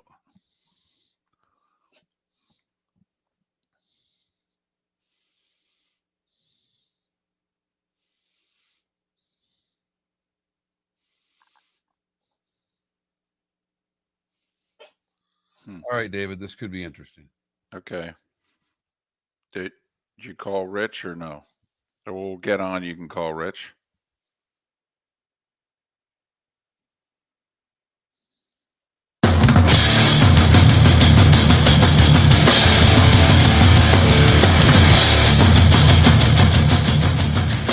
You are listening to Miller and Moulton, exclusively on the Florida Sports Network. And now, here's Mark Miller and David Moulton. It is the Diamond District bonus hour on this hump day, on this Juneteenth. Thanks so much for being with us in the 239 and the 904. We are Miller and Moulton, millerandmoulton.com, Miller_Moulton on X. Peter Gammons to join us in about 35 minutes' time to talk about Willie Mays, who passed away yesterday afternoon. The news began to filter out in the early evening last night throughout the country. Willie Mays passing away at 93. Hall of Famer Peter Gammons to join us talking about the legacy of the Say Hey Kid. But Major League Baseball's got some big series in the middle of the week this week. Seattle and Cleveland, which could be a divisional round playoff preview. And same with the Yankees and Orioles. They played the first of three last night in the Bronx, with the Yankees winning 4-2. Rich Dubroff covers the Orioles and Major League Baseball for BaltimoreBaseball.com, BaltimoreBaseball.com. Follow him on X at Rich Dubroff MLB. Rich Dubroff MLB. Rich, it's David and Mark. How are you? I'm great. How are you guys doing? Well, we are good, and we're going to start off by asking, is this series more than just the wins and losses in the standings, particularly for the Orioles? No, I think it's wins and wins and losses, because they proved last year that they could that they could play with the Yankees. They won 101 games. They won the AL East. So I think this is about wins and losses, because you only have now 13 shots at another team. Before last year you had 19 shots against division rivals. So it's not the Orioles want to get win 7 games of the 13. Right now it's they're ahead 3-2, because that's important, because if the two teams end up tied in the in the standings, the team that's won the most games between them wins the series. Sometimes teams have trouble with success. After all the regular season success last year for Baltimore, were you surprised? Did you expect them to play as well this year? You really haven't been. I mean, there's been a few injuries, but not bumps in the roads as far as wins and losses. They've kind of picked up right where they left off, didn't they? Yeah, they have, because their position, their position players have done better. I mean, Gunnar Henderson's been terrific. Adley Rutschman's been excellent.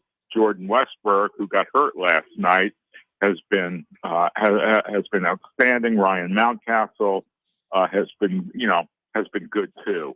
So I think that their position players have done well, and some of their pitching has been, their starting pitching has been really good. I mean, Corbin Burns was a great acquisition for them, and they haven't had, in the franchise, they haven't had, a true number one pitcher in, more than 20 years.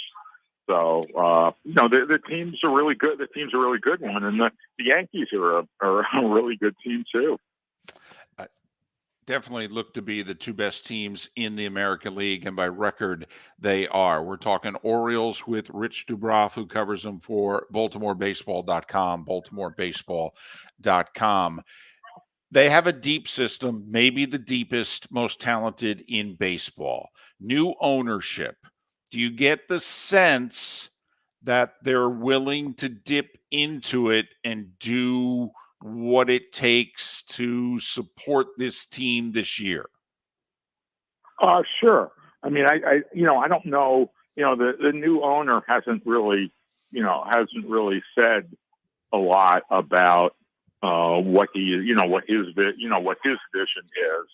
But I think that in order for them to compete, they're probably going to have to get another starting pitcher, because they have pitching injuries, and they could use a little more depth in the bullpen.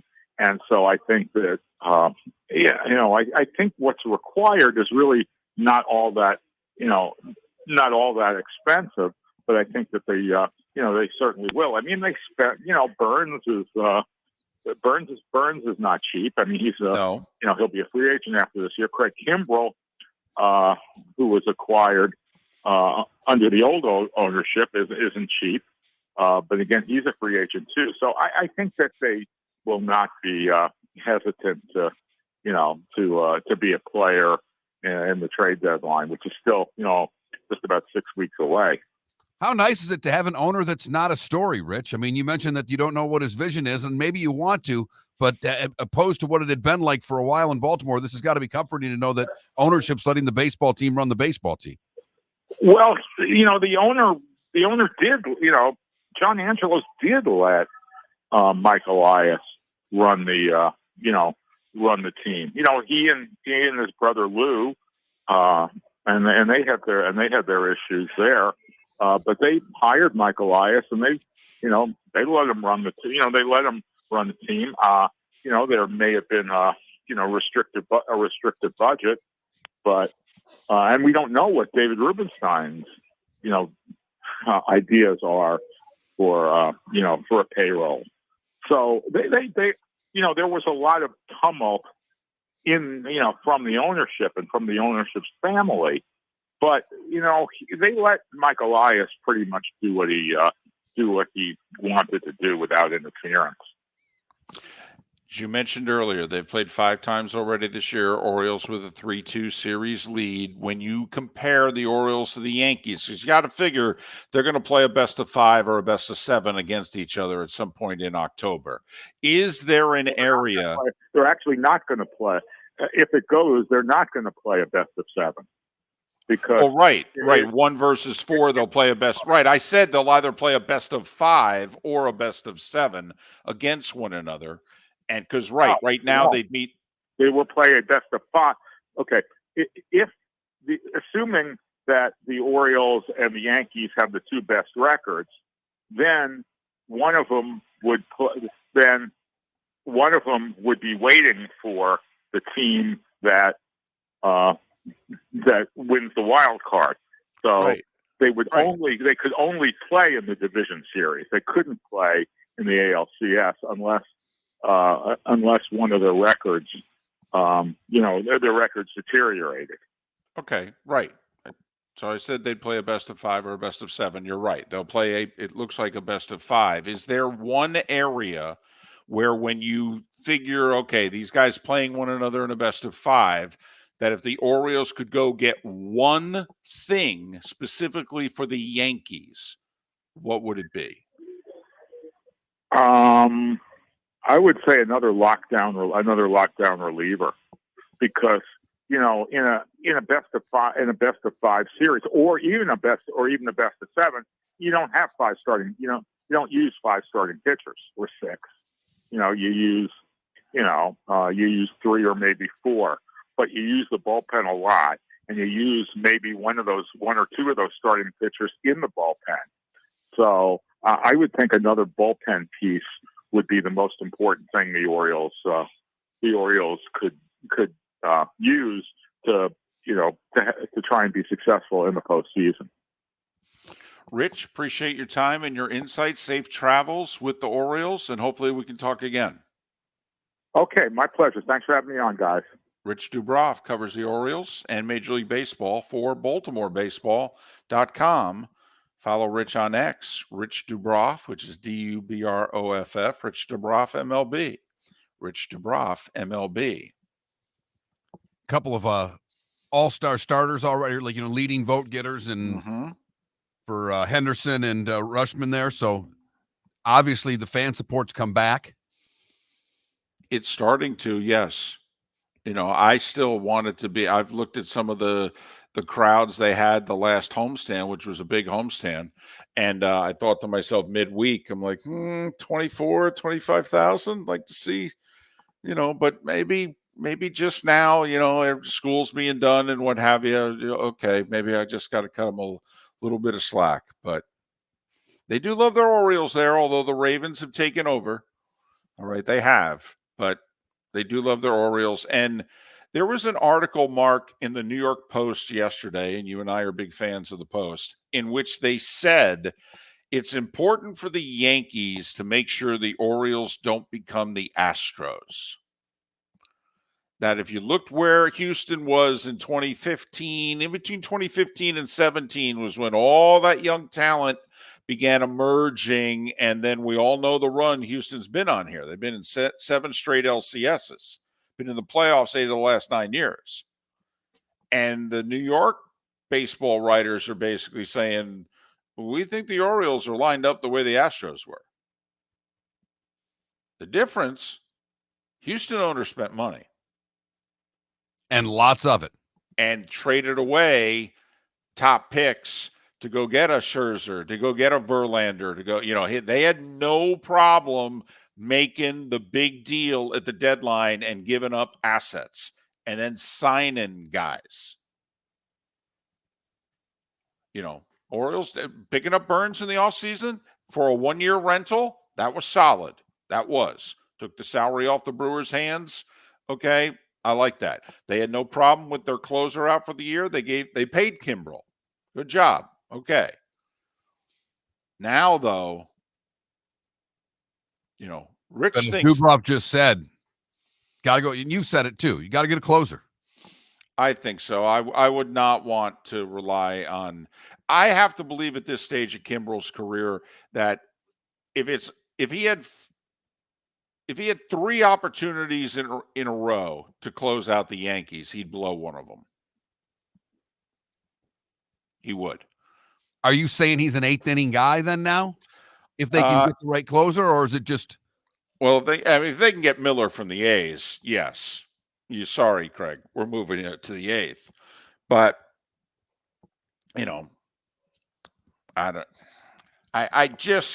he's not. He's kind of like Kenley Jansen now with the Red Sox.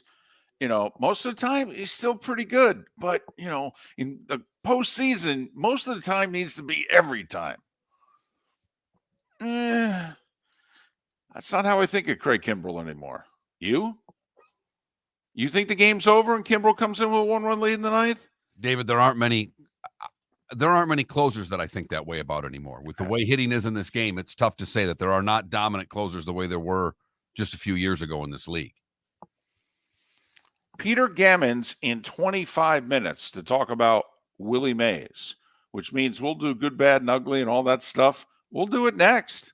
Visit Jason and Todd at the Diamond District. Todd, have you noticed every jewelry store in town sounds like a broken record? I do. We're all saying and claiming the same thing. Largest selection, lowest prices, non-commissioned sales team. It's the same tune over and over. Exactly. It's just noise. Jason and I aren't all talk. We walk the walk, brokering diamonds directly, giving you the best value on GIA certified diamonds. That's right. We're not just selling jewelry. We're living and breathing it. It's our passion, and we're for real, not hired voices on the radio reading scripts. Come explore our collection of GIA certified diamonds and diamond jewelry with our curated assortment of rare and exotic gemstones. Also, we're excited about our previously enjoyed Rolex timepieces, as well as our large estate jewelry collection. Skip the noise and come feel the difference with your go-to guys for diamonds. Todd and I look forward to shaking your hand and welcoming you to our Diamond District family. At the Diamond District. Mark Miller for Molly Maid. Why Molly Maid, you ask? Trust. Moulton was a customer for 15 years. Affordability. Didn't I just say Moulton was a customer for 15 years? Worry-free services. Our professional house cleaners are fully insured and a 24-hour warranty. Call Molly Maids today at 239-774-5839. That's 239-774-5839 or online at mollymaid.com/FTMYERS. That's mollymaid.com/FTMYERS. Hello, friends and family of Southwest Florida. Are you looking to tap into the electric vehicle market? Well, look no further, because we here at Southwest Florida Golf Carts have just what you need. E-bikes, golf carts, LSVs, scooters, and more. Come down and talk with one of our experienced sales reps, have a soda and a smile, and you could be cruising the streets in your new EV today. Stop by the store or visit our website at flgolfcarts.com and enter for a chance to win $100 off your next purchase by answering John's monthly sports question. You were listening to Miller and Moulton on the Florida Sports Network.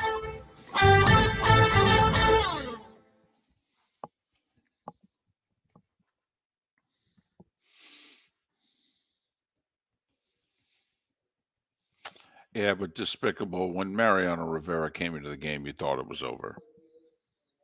You did. Now, you could count on one hand the times that he didn't get the job done in big spots. And he was in a lot of big spots.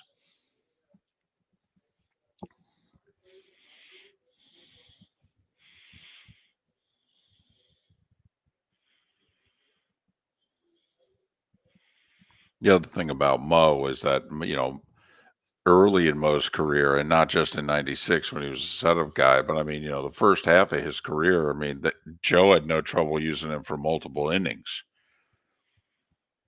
That, game 7, Aaron Boone home run, Rivera pitched 3 innings.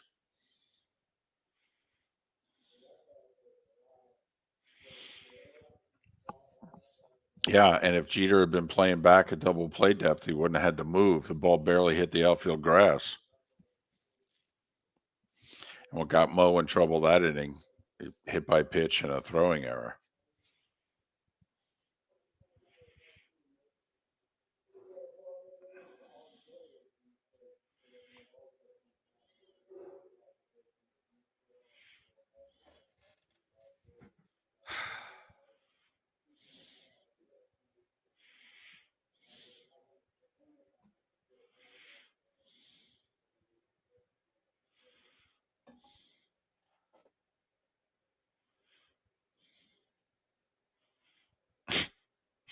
Yeah, almost Backsburg.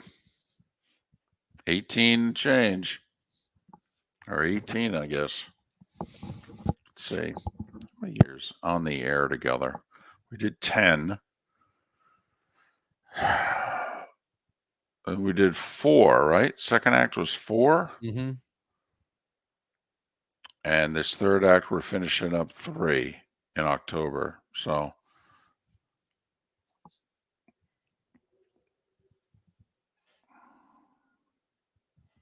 well, but Joe, that's exactly how the Astros did it. Remember the Astros publicly admitting 2011, 12, and 13 that they were tanking.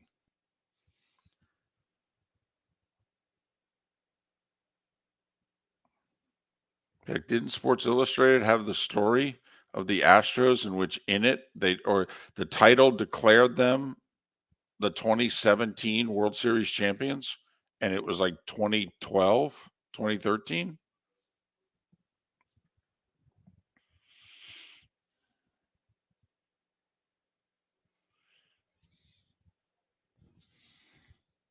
LIV's playing this week?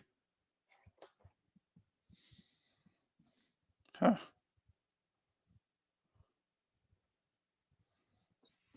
Yeah, they were going head to head with a lot of elevated events as opposed to the other events, and the thinking that, at least with the way I read it, was people are going to be watching golf more with the elevated events, give them an alternative of something else to watch. Huh. Yeah, they're in Nashville. I'll be damned.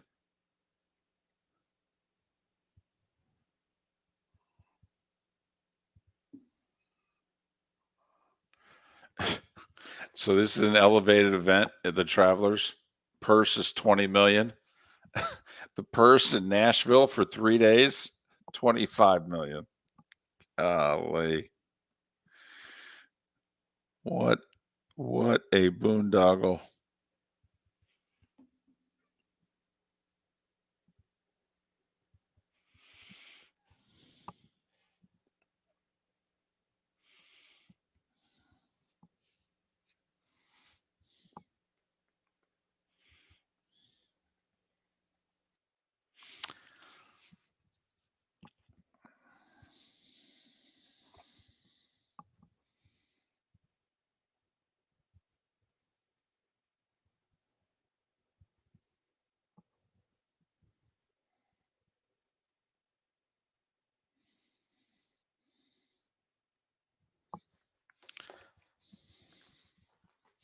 Yes, still a thing, Baxberg. ACC football. Welcome to the bonus hour, brought to you by Jason and Todd at the Diamond District. And now, here's Mark Miller and David Moulton. 21 minutes past the hour. Peter Gammons is scheduled to join us in about 15 minutes to talk about Willie Mays, who died yesterday at the age of 93. Peter Gammons, a Hall of Famer. Willie Mays, a Hall of Famer.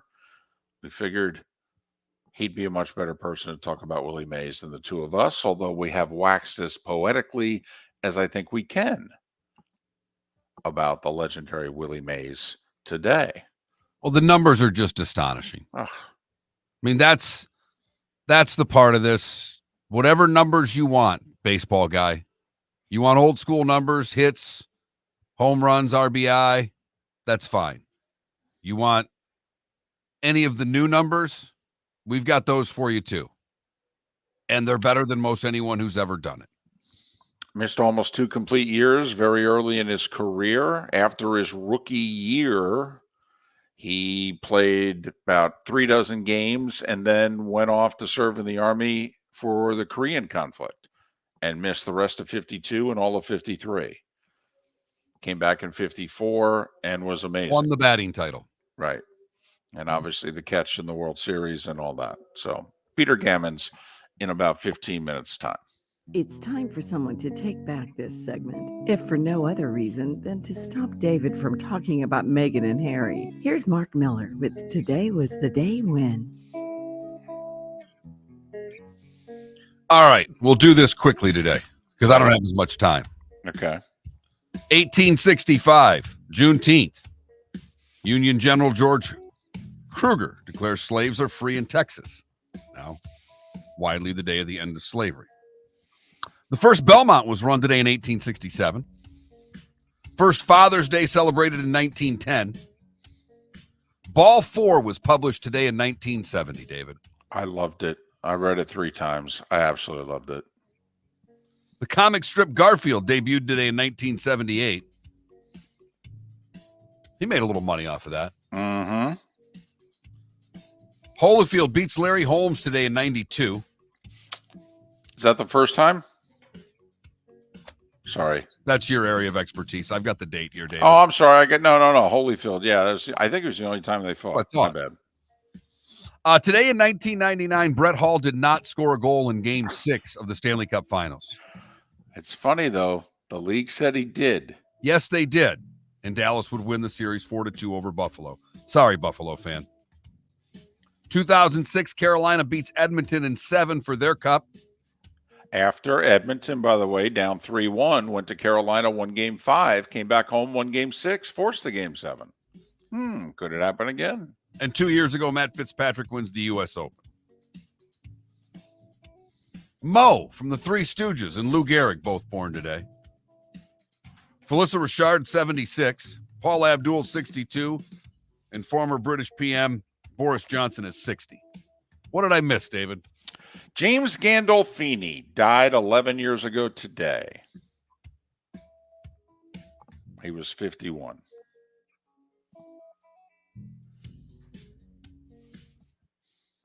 You've heard folks elsewhere mock Florida is gonna Florida. Well, Mark Miller sees it differently. He calls it the good, the bad, and the ugly. What you got, Mark? 95-year-old James Steele bought himself a Rolex shortly after his 21st birthday in 1950. In 1970, he lost said Rolex while working on his farm. He searched for the watch in the fields only. His only lead was a nearby cow. He said the cow could have eaten it with a mouthful of grass, is what he thought. 50 years later, Steele's son gave Treasure King hunter Liam King permission to use his metal detector to search for old coins on the property. I'll be damned, he came up with the Rolex. Nice. Yeah. For the bad, we go to Rhode Island, where a malfunctioning steam room at a YMCA sent so much steam that a sprinkler system alarm on Saturday morning went off, prompting an evacuation of the YMCA. One woman was hurt. It was a minor injury. Would you do the steam at a YMCA, David? I lived at a Y for 7 weeks, but no. Finally, the ugly. We go to the gritty streets of Fort Myers, where on Saturday night, 2 women entered the Publix on South Point Boulevard and stole baby formula. About $1,500 worth of baby formula. Wow. They used reusable bags and walked out of the store without paying in a matter of minutes.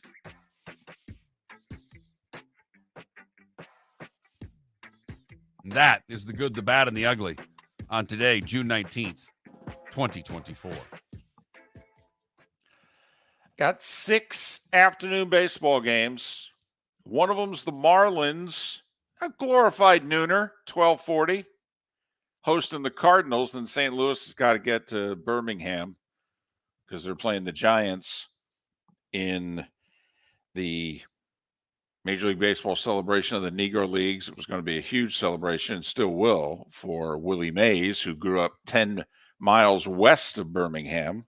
And the game will take place at Rickwood Field, home to the Birmingham Black Barons back in the Negro League days.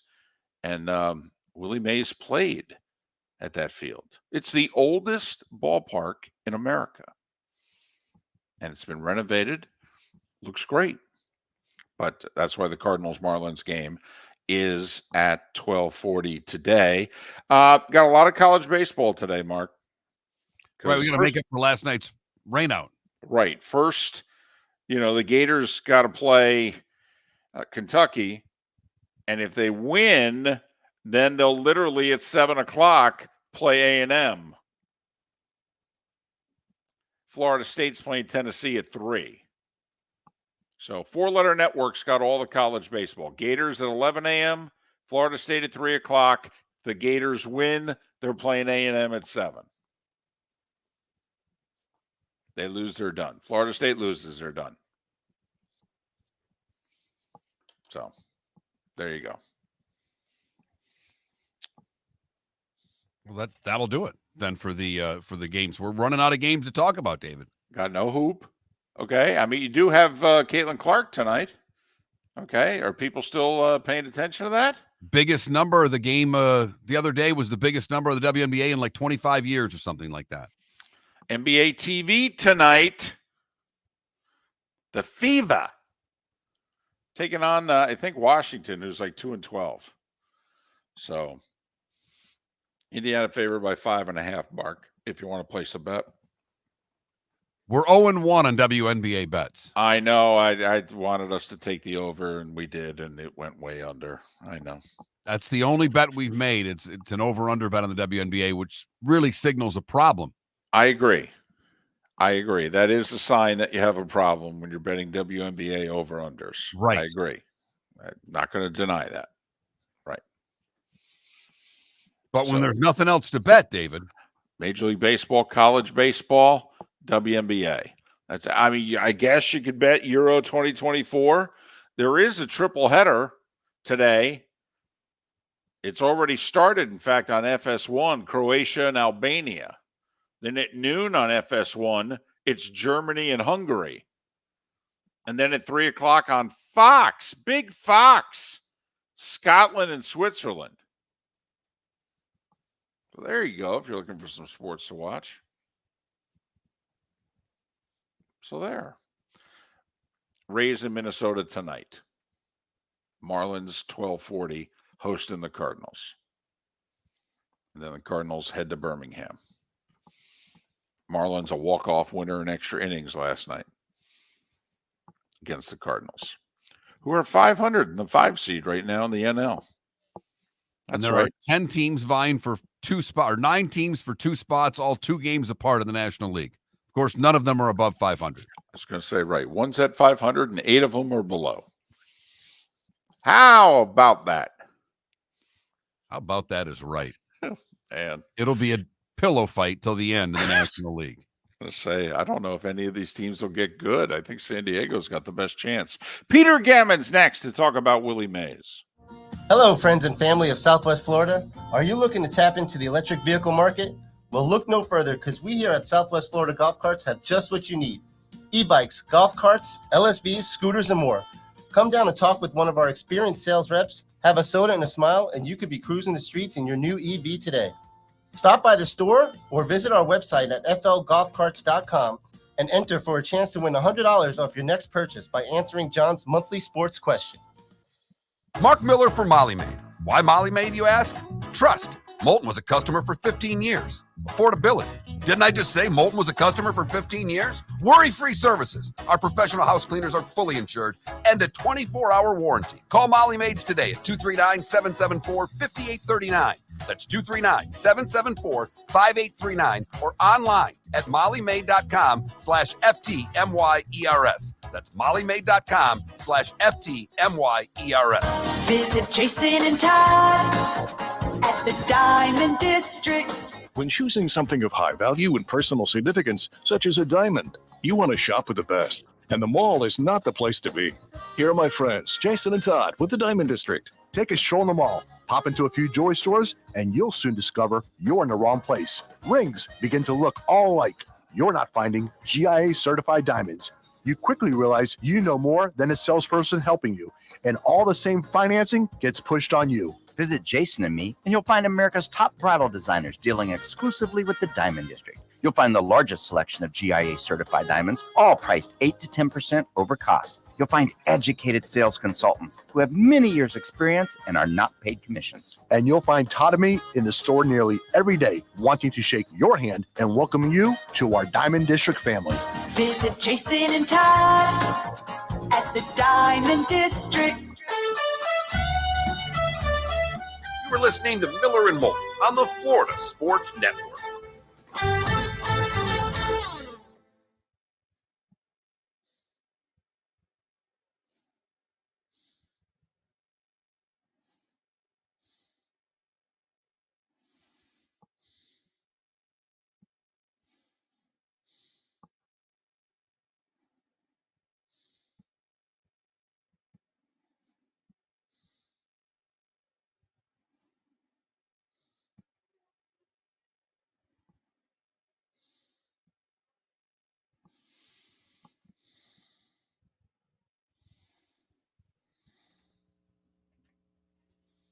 Oh my God.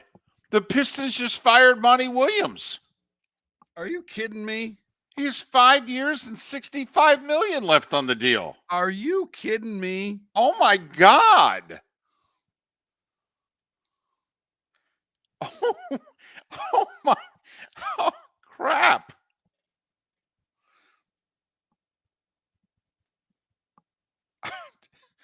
Oh my, holy, oh my God. That's nuts.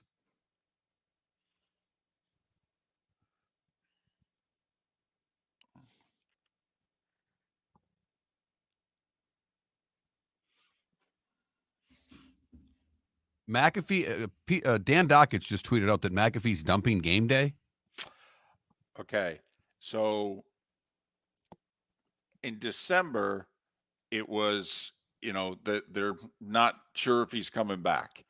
Then Herb Street said publicly, if he doesn't come back, I don't want to be back on the show. Then they announced they were going to bring McAfee back. But there was just a story on it last week. They hadn't agreed to terms because it's separate from his show deal. So they did like a side thing. They paid him more to do game day. I don't think McAfee basically did a survey and found out that his support on the show from the college football fans 50-50. And I don't think he liked it. I think he feels that if half the people hate me and are not going to support our show, then this is a waste of my time. Interesting. I'd have him call Howard Stern on that. Also, if you're ESPN, remember, they just paid big money for Nick Saban. So, and they are cost cutting when they can. Right. No, you're right. Oh no, DC, Monty's apparently getting paid. Apparently they're writing him a check. Monty Williams got fired by the Pistons. No. Well, that's what Herb Street said publicly. Trust me, Kirk can't walk away from game day.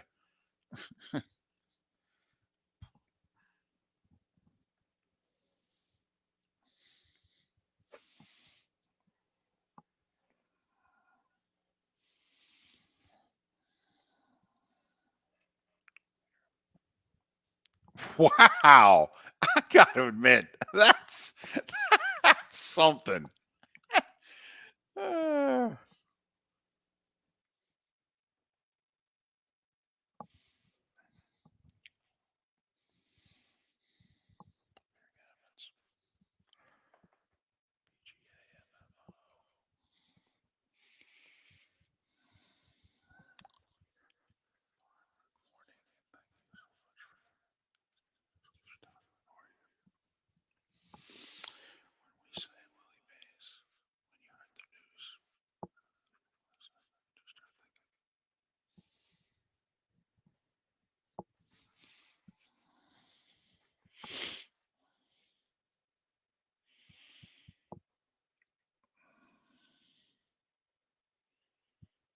He's in favor of it, Baxberg. I just texted him. He apparently was not a fan. Plus, he doesn't have to pay off the contract.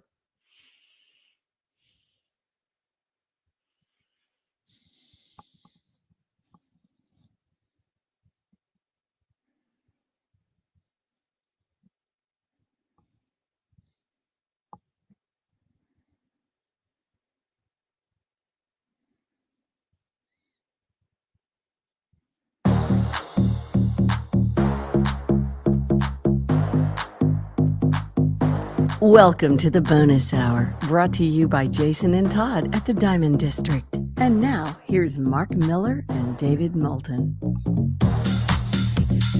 22 minutes till the top of the hour.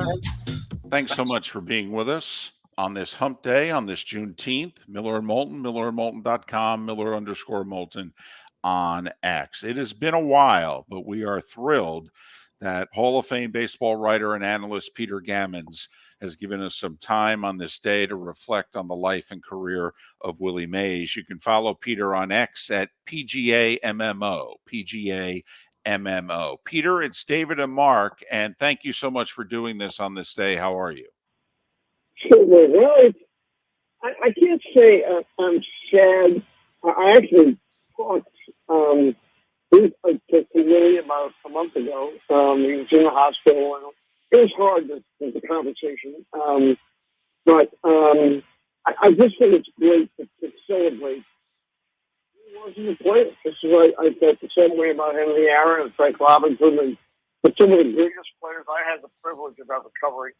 And I think that people, they get it now. I don't think that was always so. If he hadn't played in New York, I don't know if it would be quite the same. His greatest performance, other than the season of 54, were on the West Coast in San Francisco. But I never thought that in the 60s that he was quite getting his due. Incredible years, hitting 50 home runs and so forth. But I think now we look back and we see it all in this. We always see the image of him making that great catch in the 54 World Series.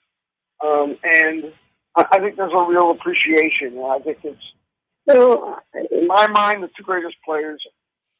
I find it hard to compare Babe Ruth and Aaron May. So my tendency is to say the two greatest players in history are Aaron and Mays. And I don't know which order. I think it's the same. People say, well, Mays was spectacular. But Joe Torre, he played with Aaron and knew Aaron as a kid. And he always maintained that Henry Aaron is the only player he ever heard of, never made a mistake. Incredible outfielder. Never threw to the wrong base. I mean, he was just spectacular. And I remember I was watching a World Series game one year with Henry, and he said, if Willie Mays were playing today, he'd lead SportsCenter 5 nights a week. Because I was boring. I did the same thing every day. But that's part of what made Aaron great. It's so great because he might have been the most consistent player who ever walked the earth. And baseball is a game of consistency. You show up and play for 154, 162, whatever, however number of games. So, they're different. There were different players, but Aaron ended up being in front office and having tremendous life in baseball, and Willie was spectacular. He kind of lost a little bit in San Francisco. You have to remember that baseball wanted to move the Giants from San Francisco to St. Petersburg, Florida, which might have been the stupidest idea in the history of the game. But when Peter McGowan bought the Giants and saved them for San Francisco, everything changed. Because he realized there were more Giants than any other franchise in the Hall of Fame. And he brought Willie very much into everybody's consciousness. And thank goodness for Peter. Having known him as a kid and went to school with him, I was very proud of thinking Willie Mays. And Willie and Henry were both so smart as far as the game was concerned. I mean, they grew up in a totally different period than they had on their own in a lot of ways. But, they saw everything in the game. And, I heard on the radio this morning talking about they would call pitches from center field. And he would position Hal Lanier as a second baseman from center field. And, Henry could do the same thing. They were great and they were really smart. Giants of the game. I love seeing people like Ken Griffey right now, because he's such a beloved player, just reminding everyone why we all love him and helping the game and making it better. About Mays and growing up worshiping him. That's a great thing for the sport. We should. It's not talking about the old days and saying, well, they didn't have the same wars our players today. It's a totally different thing. It's respecting the game in the past. It's something. Marcus Stroman with the Yankees said locker next to Garrett Cole going to college. Garrett Cole is so respectful. He knows so much about pitchers in the past and the game in the past. It's like Marcus is learning every day. He's in the locker room talking about pitching. And we should really appreciate these guys before us. And I think, I could argue that Frank Robinson was number 3 in that list. I mean, especially since he was one of the most competitive people that ever walked the planet. But it's great. I mean, Willie, he played with such joy. It's like we always used to say, sometimes I just feel like I'm back out in the streets of Harlem football with kids. And that's the way I played the game. It's so neat that he thought that way. And I know a very good friend of mine who's one of the head guys with the Dodger organization had put on their scouting reports. When they go to scout, but the first category is how much does this player love to play the game? And I think it really shows. That's why we love Griffey. That's why we love Mays. That's why we love Darren. And they pass so much of that love along. That, I can remember playing roof ball as a kid, and always having to try to do a basket catch like Billy Mays. And when I did it right, just pounding my fist and thinking how much great it was, and wanting to be out there for like 4 hours, throwing balls up over a roof and having them come down. That's what baseball sells, not with how much they're gambling and all that.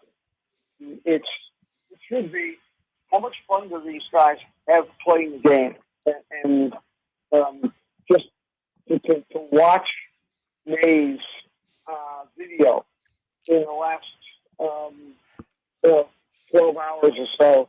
It just makes me feel, makes me feel like I'm 11 years old throwing the ball up on the roof again.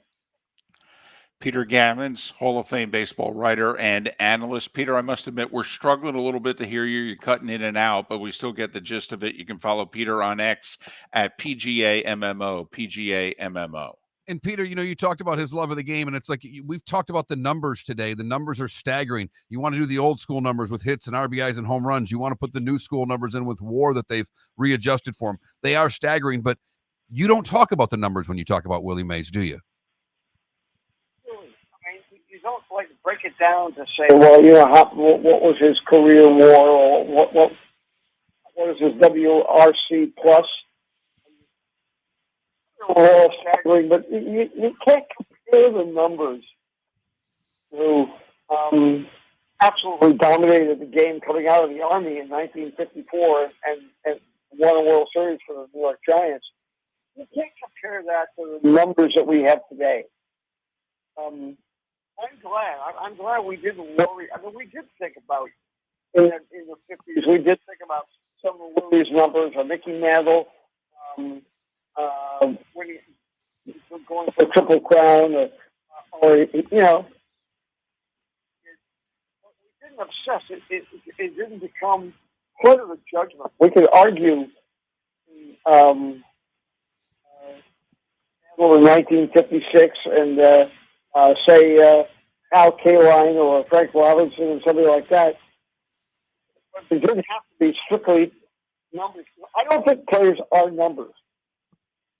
They play teams dramatically. I think it rubs off on their teammates. It's what the fans love. You can watch Bryce Harper in Philadelphia. That guy plays so hard every single day. You watch him in spring training, and he works so hard. It just rubs off on everybody. It's not. I don't want to hear that. Well, but here's.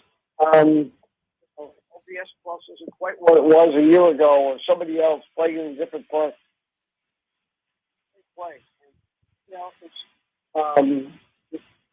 It's why in my mind, Chase Utley belongs in the Hall of Fame.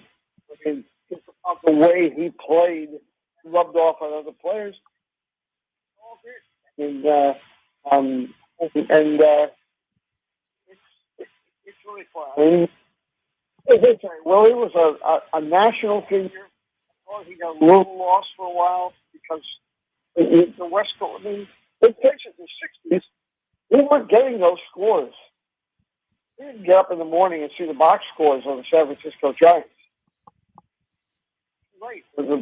Usually we didn't get games at past 11 o'clock at night. Peter, thank you so much. I got Juan Marshall through a one hitter in his first major league win. Peter, thanks so much for sharing what you've shared with us and taking the time on this day. All the best to you. Safe travels. Yes, thank you very much. Peter Gammons, Hall of Fame writer, helped changed how baseball was covered, quite frankly. And we know that the reception, my guess is, I don't know, he hooked up to something and, it wasn't the best, but I mean, he knew him. He talked to him, kind of got the gist of it. We know it was a struggle, but, we had a chance to get Peter Gammons and we did. So, same phone we used for every other interview today.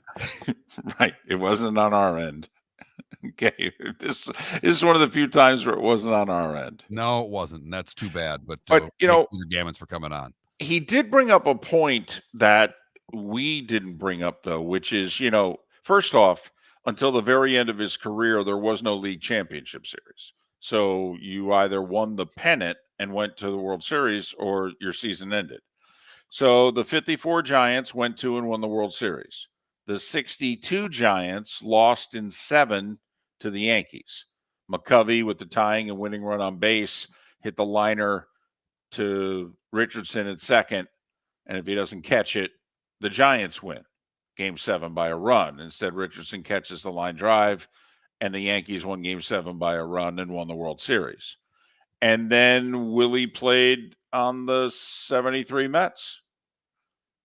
I think, and the Dodgers were the dominant team. When they both moved out west together in 58, all right, the Dodgers were great.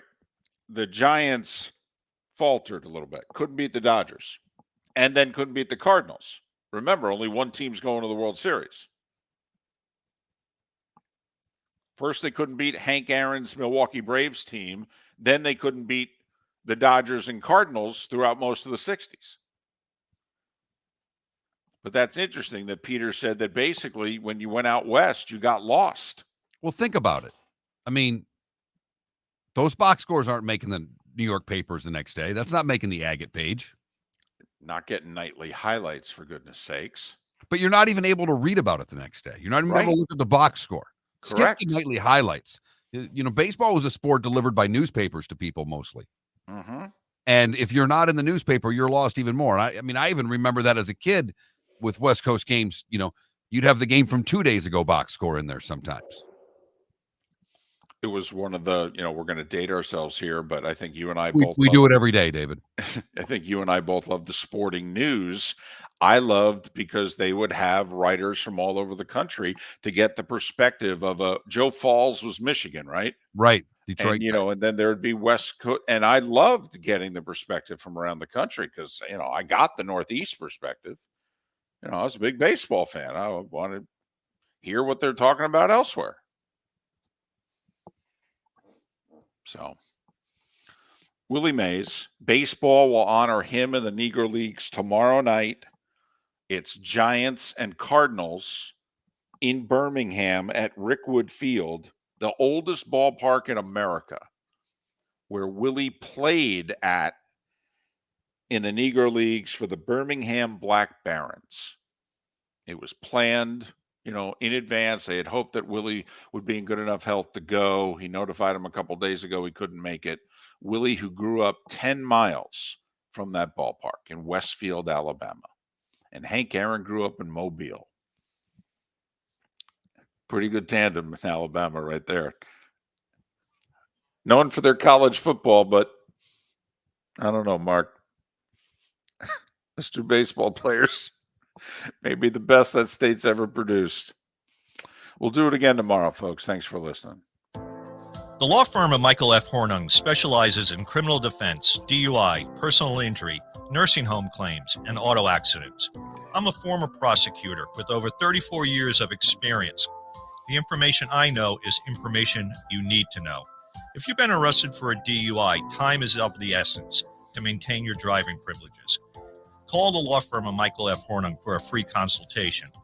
At the law firm of Michael F. Hornung, we are committed to excellence in your representation.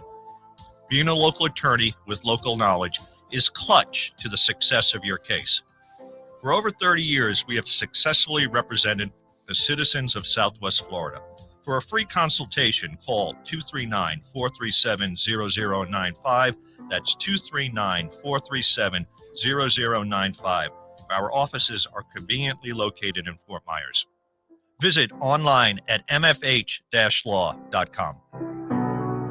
Visit Jason and Todd at the Diamond District. Todd, have you noticed every jewelry store in town sounds like a broken record? I do. We're all saying and claiming the same thing. Largest selection, lowest prices, non-commissioned sales team. It's the same tune over and over. Exactly. It's just noise. Jason and I aren't all talk. We walk the walk, brokering diamonds directly, giving you the best value on GIA certified diamonds. That's right. We're not just selling jewelry. We're living and breathing it. It's our passion, and we're for real, not hired voices on the radio reading scripts. Come explore our collection of GIA certified diamonds and diamond jewelry with our curated assortment of rare and exotic gemstones. Also, we're excited about our previously enjoyed Rolex timepieces, as well as our large estate jewelry collection. Skip the noise and come feel the difference with your go-to guys for diamonds. Todd and I look forward to shaking your hand and welcoming you to our Diamond District family. At the Diamond District. Mark Miller for Molly Maid. Why Molly Maid, you ask? Trust. Moulton was a customer for 15 years. Affordability. Didn't I just say Moulton was a customer for 15 years? Worry-free services. Our professional house cleaners are fully insured and a 24-hour warranty. Call Molly Maids today at 239-774-5839. That's 239-774-5839 or online at mollymaid.com/FTMYERS. That's mollymaid.com/FTMYERS. The waterways of Naples are a beauty to behold, and the Bayfront Inn has multiple ways for guests to enjoy the water and have some fun. Gather your family and friends and enjoy a leisurely day on the water with a pontoon or deck boat. If you prefer to explore the waterways without a motor, the Bayfront has canoes, standboards, and kayaks. At the end of your journey, enjoy lunch or dinner at the Bamboo Tropical Bar and Grill. The Bayfront Inn. Something for everyone. On 5th Avenue in Naples.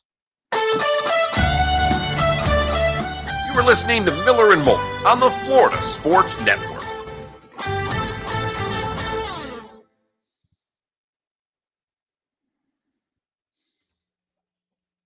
Goodbye, everybody.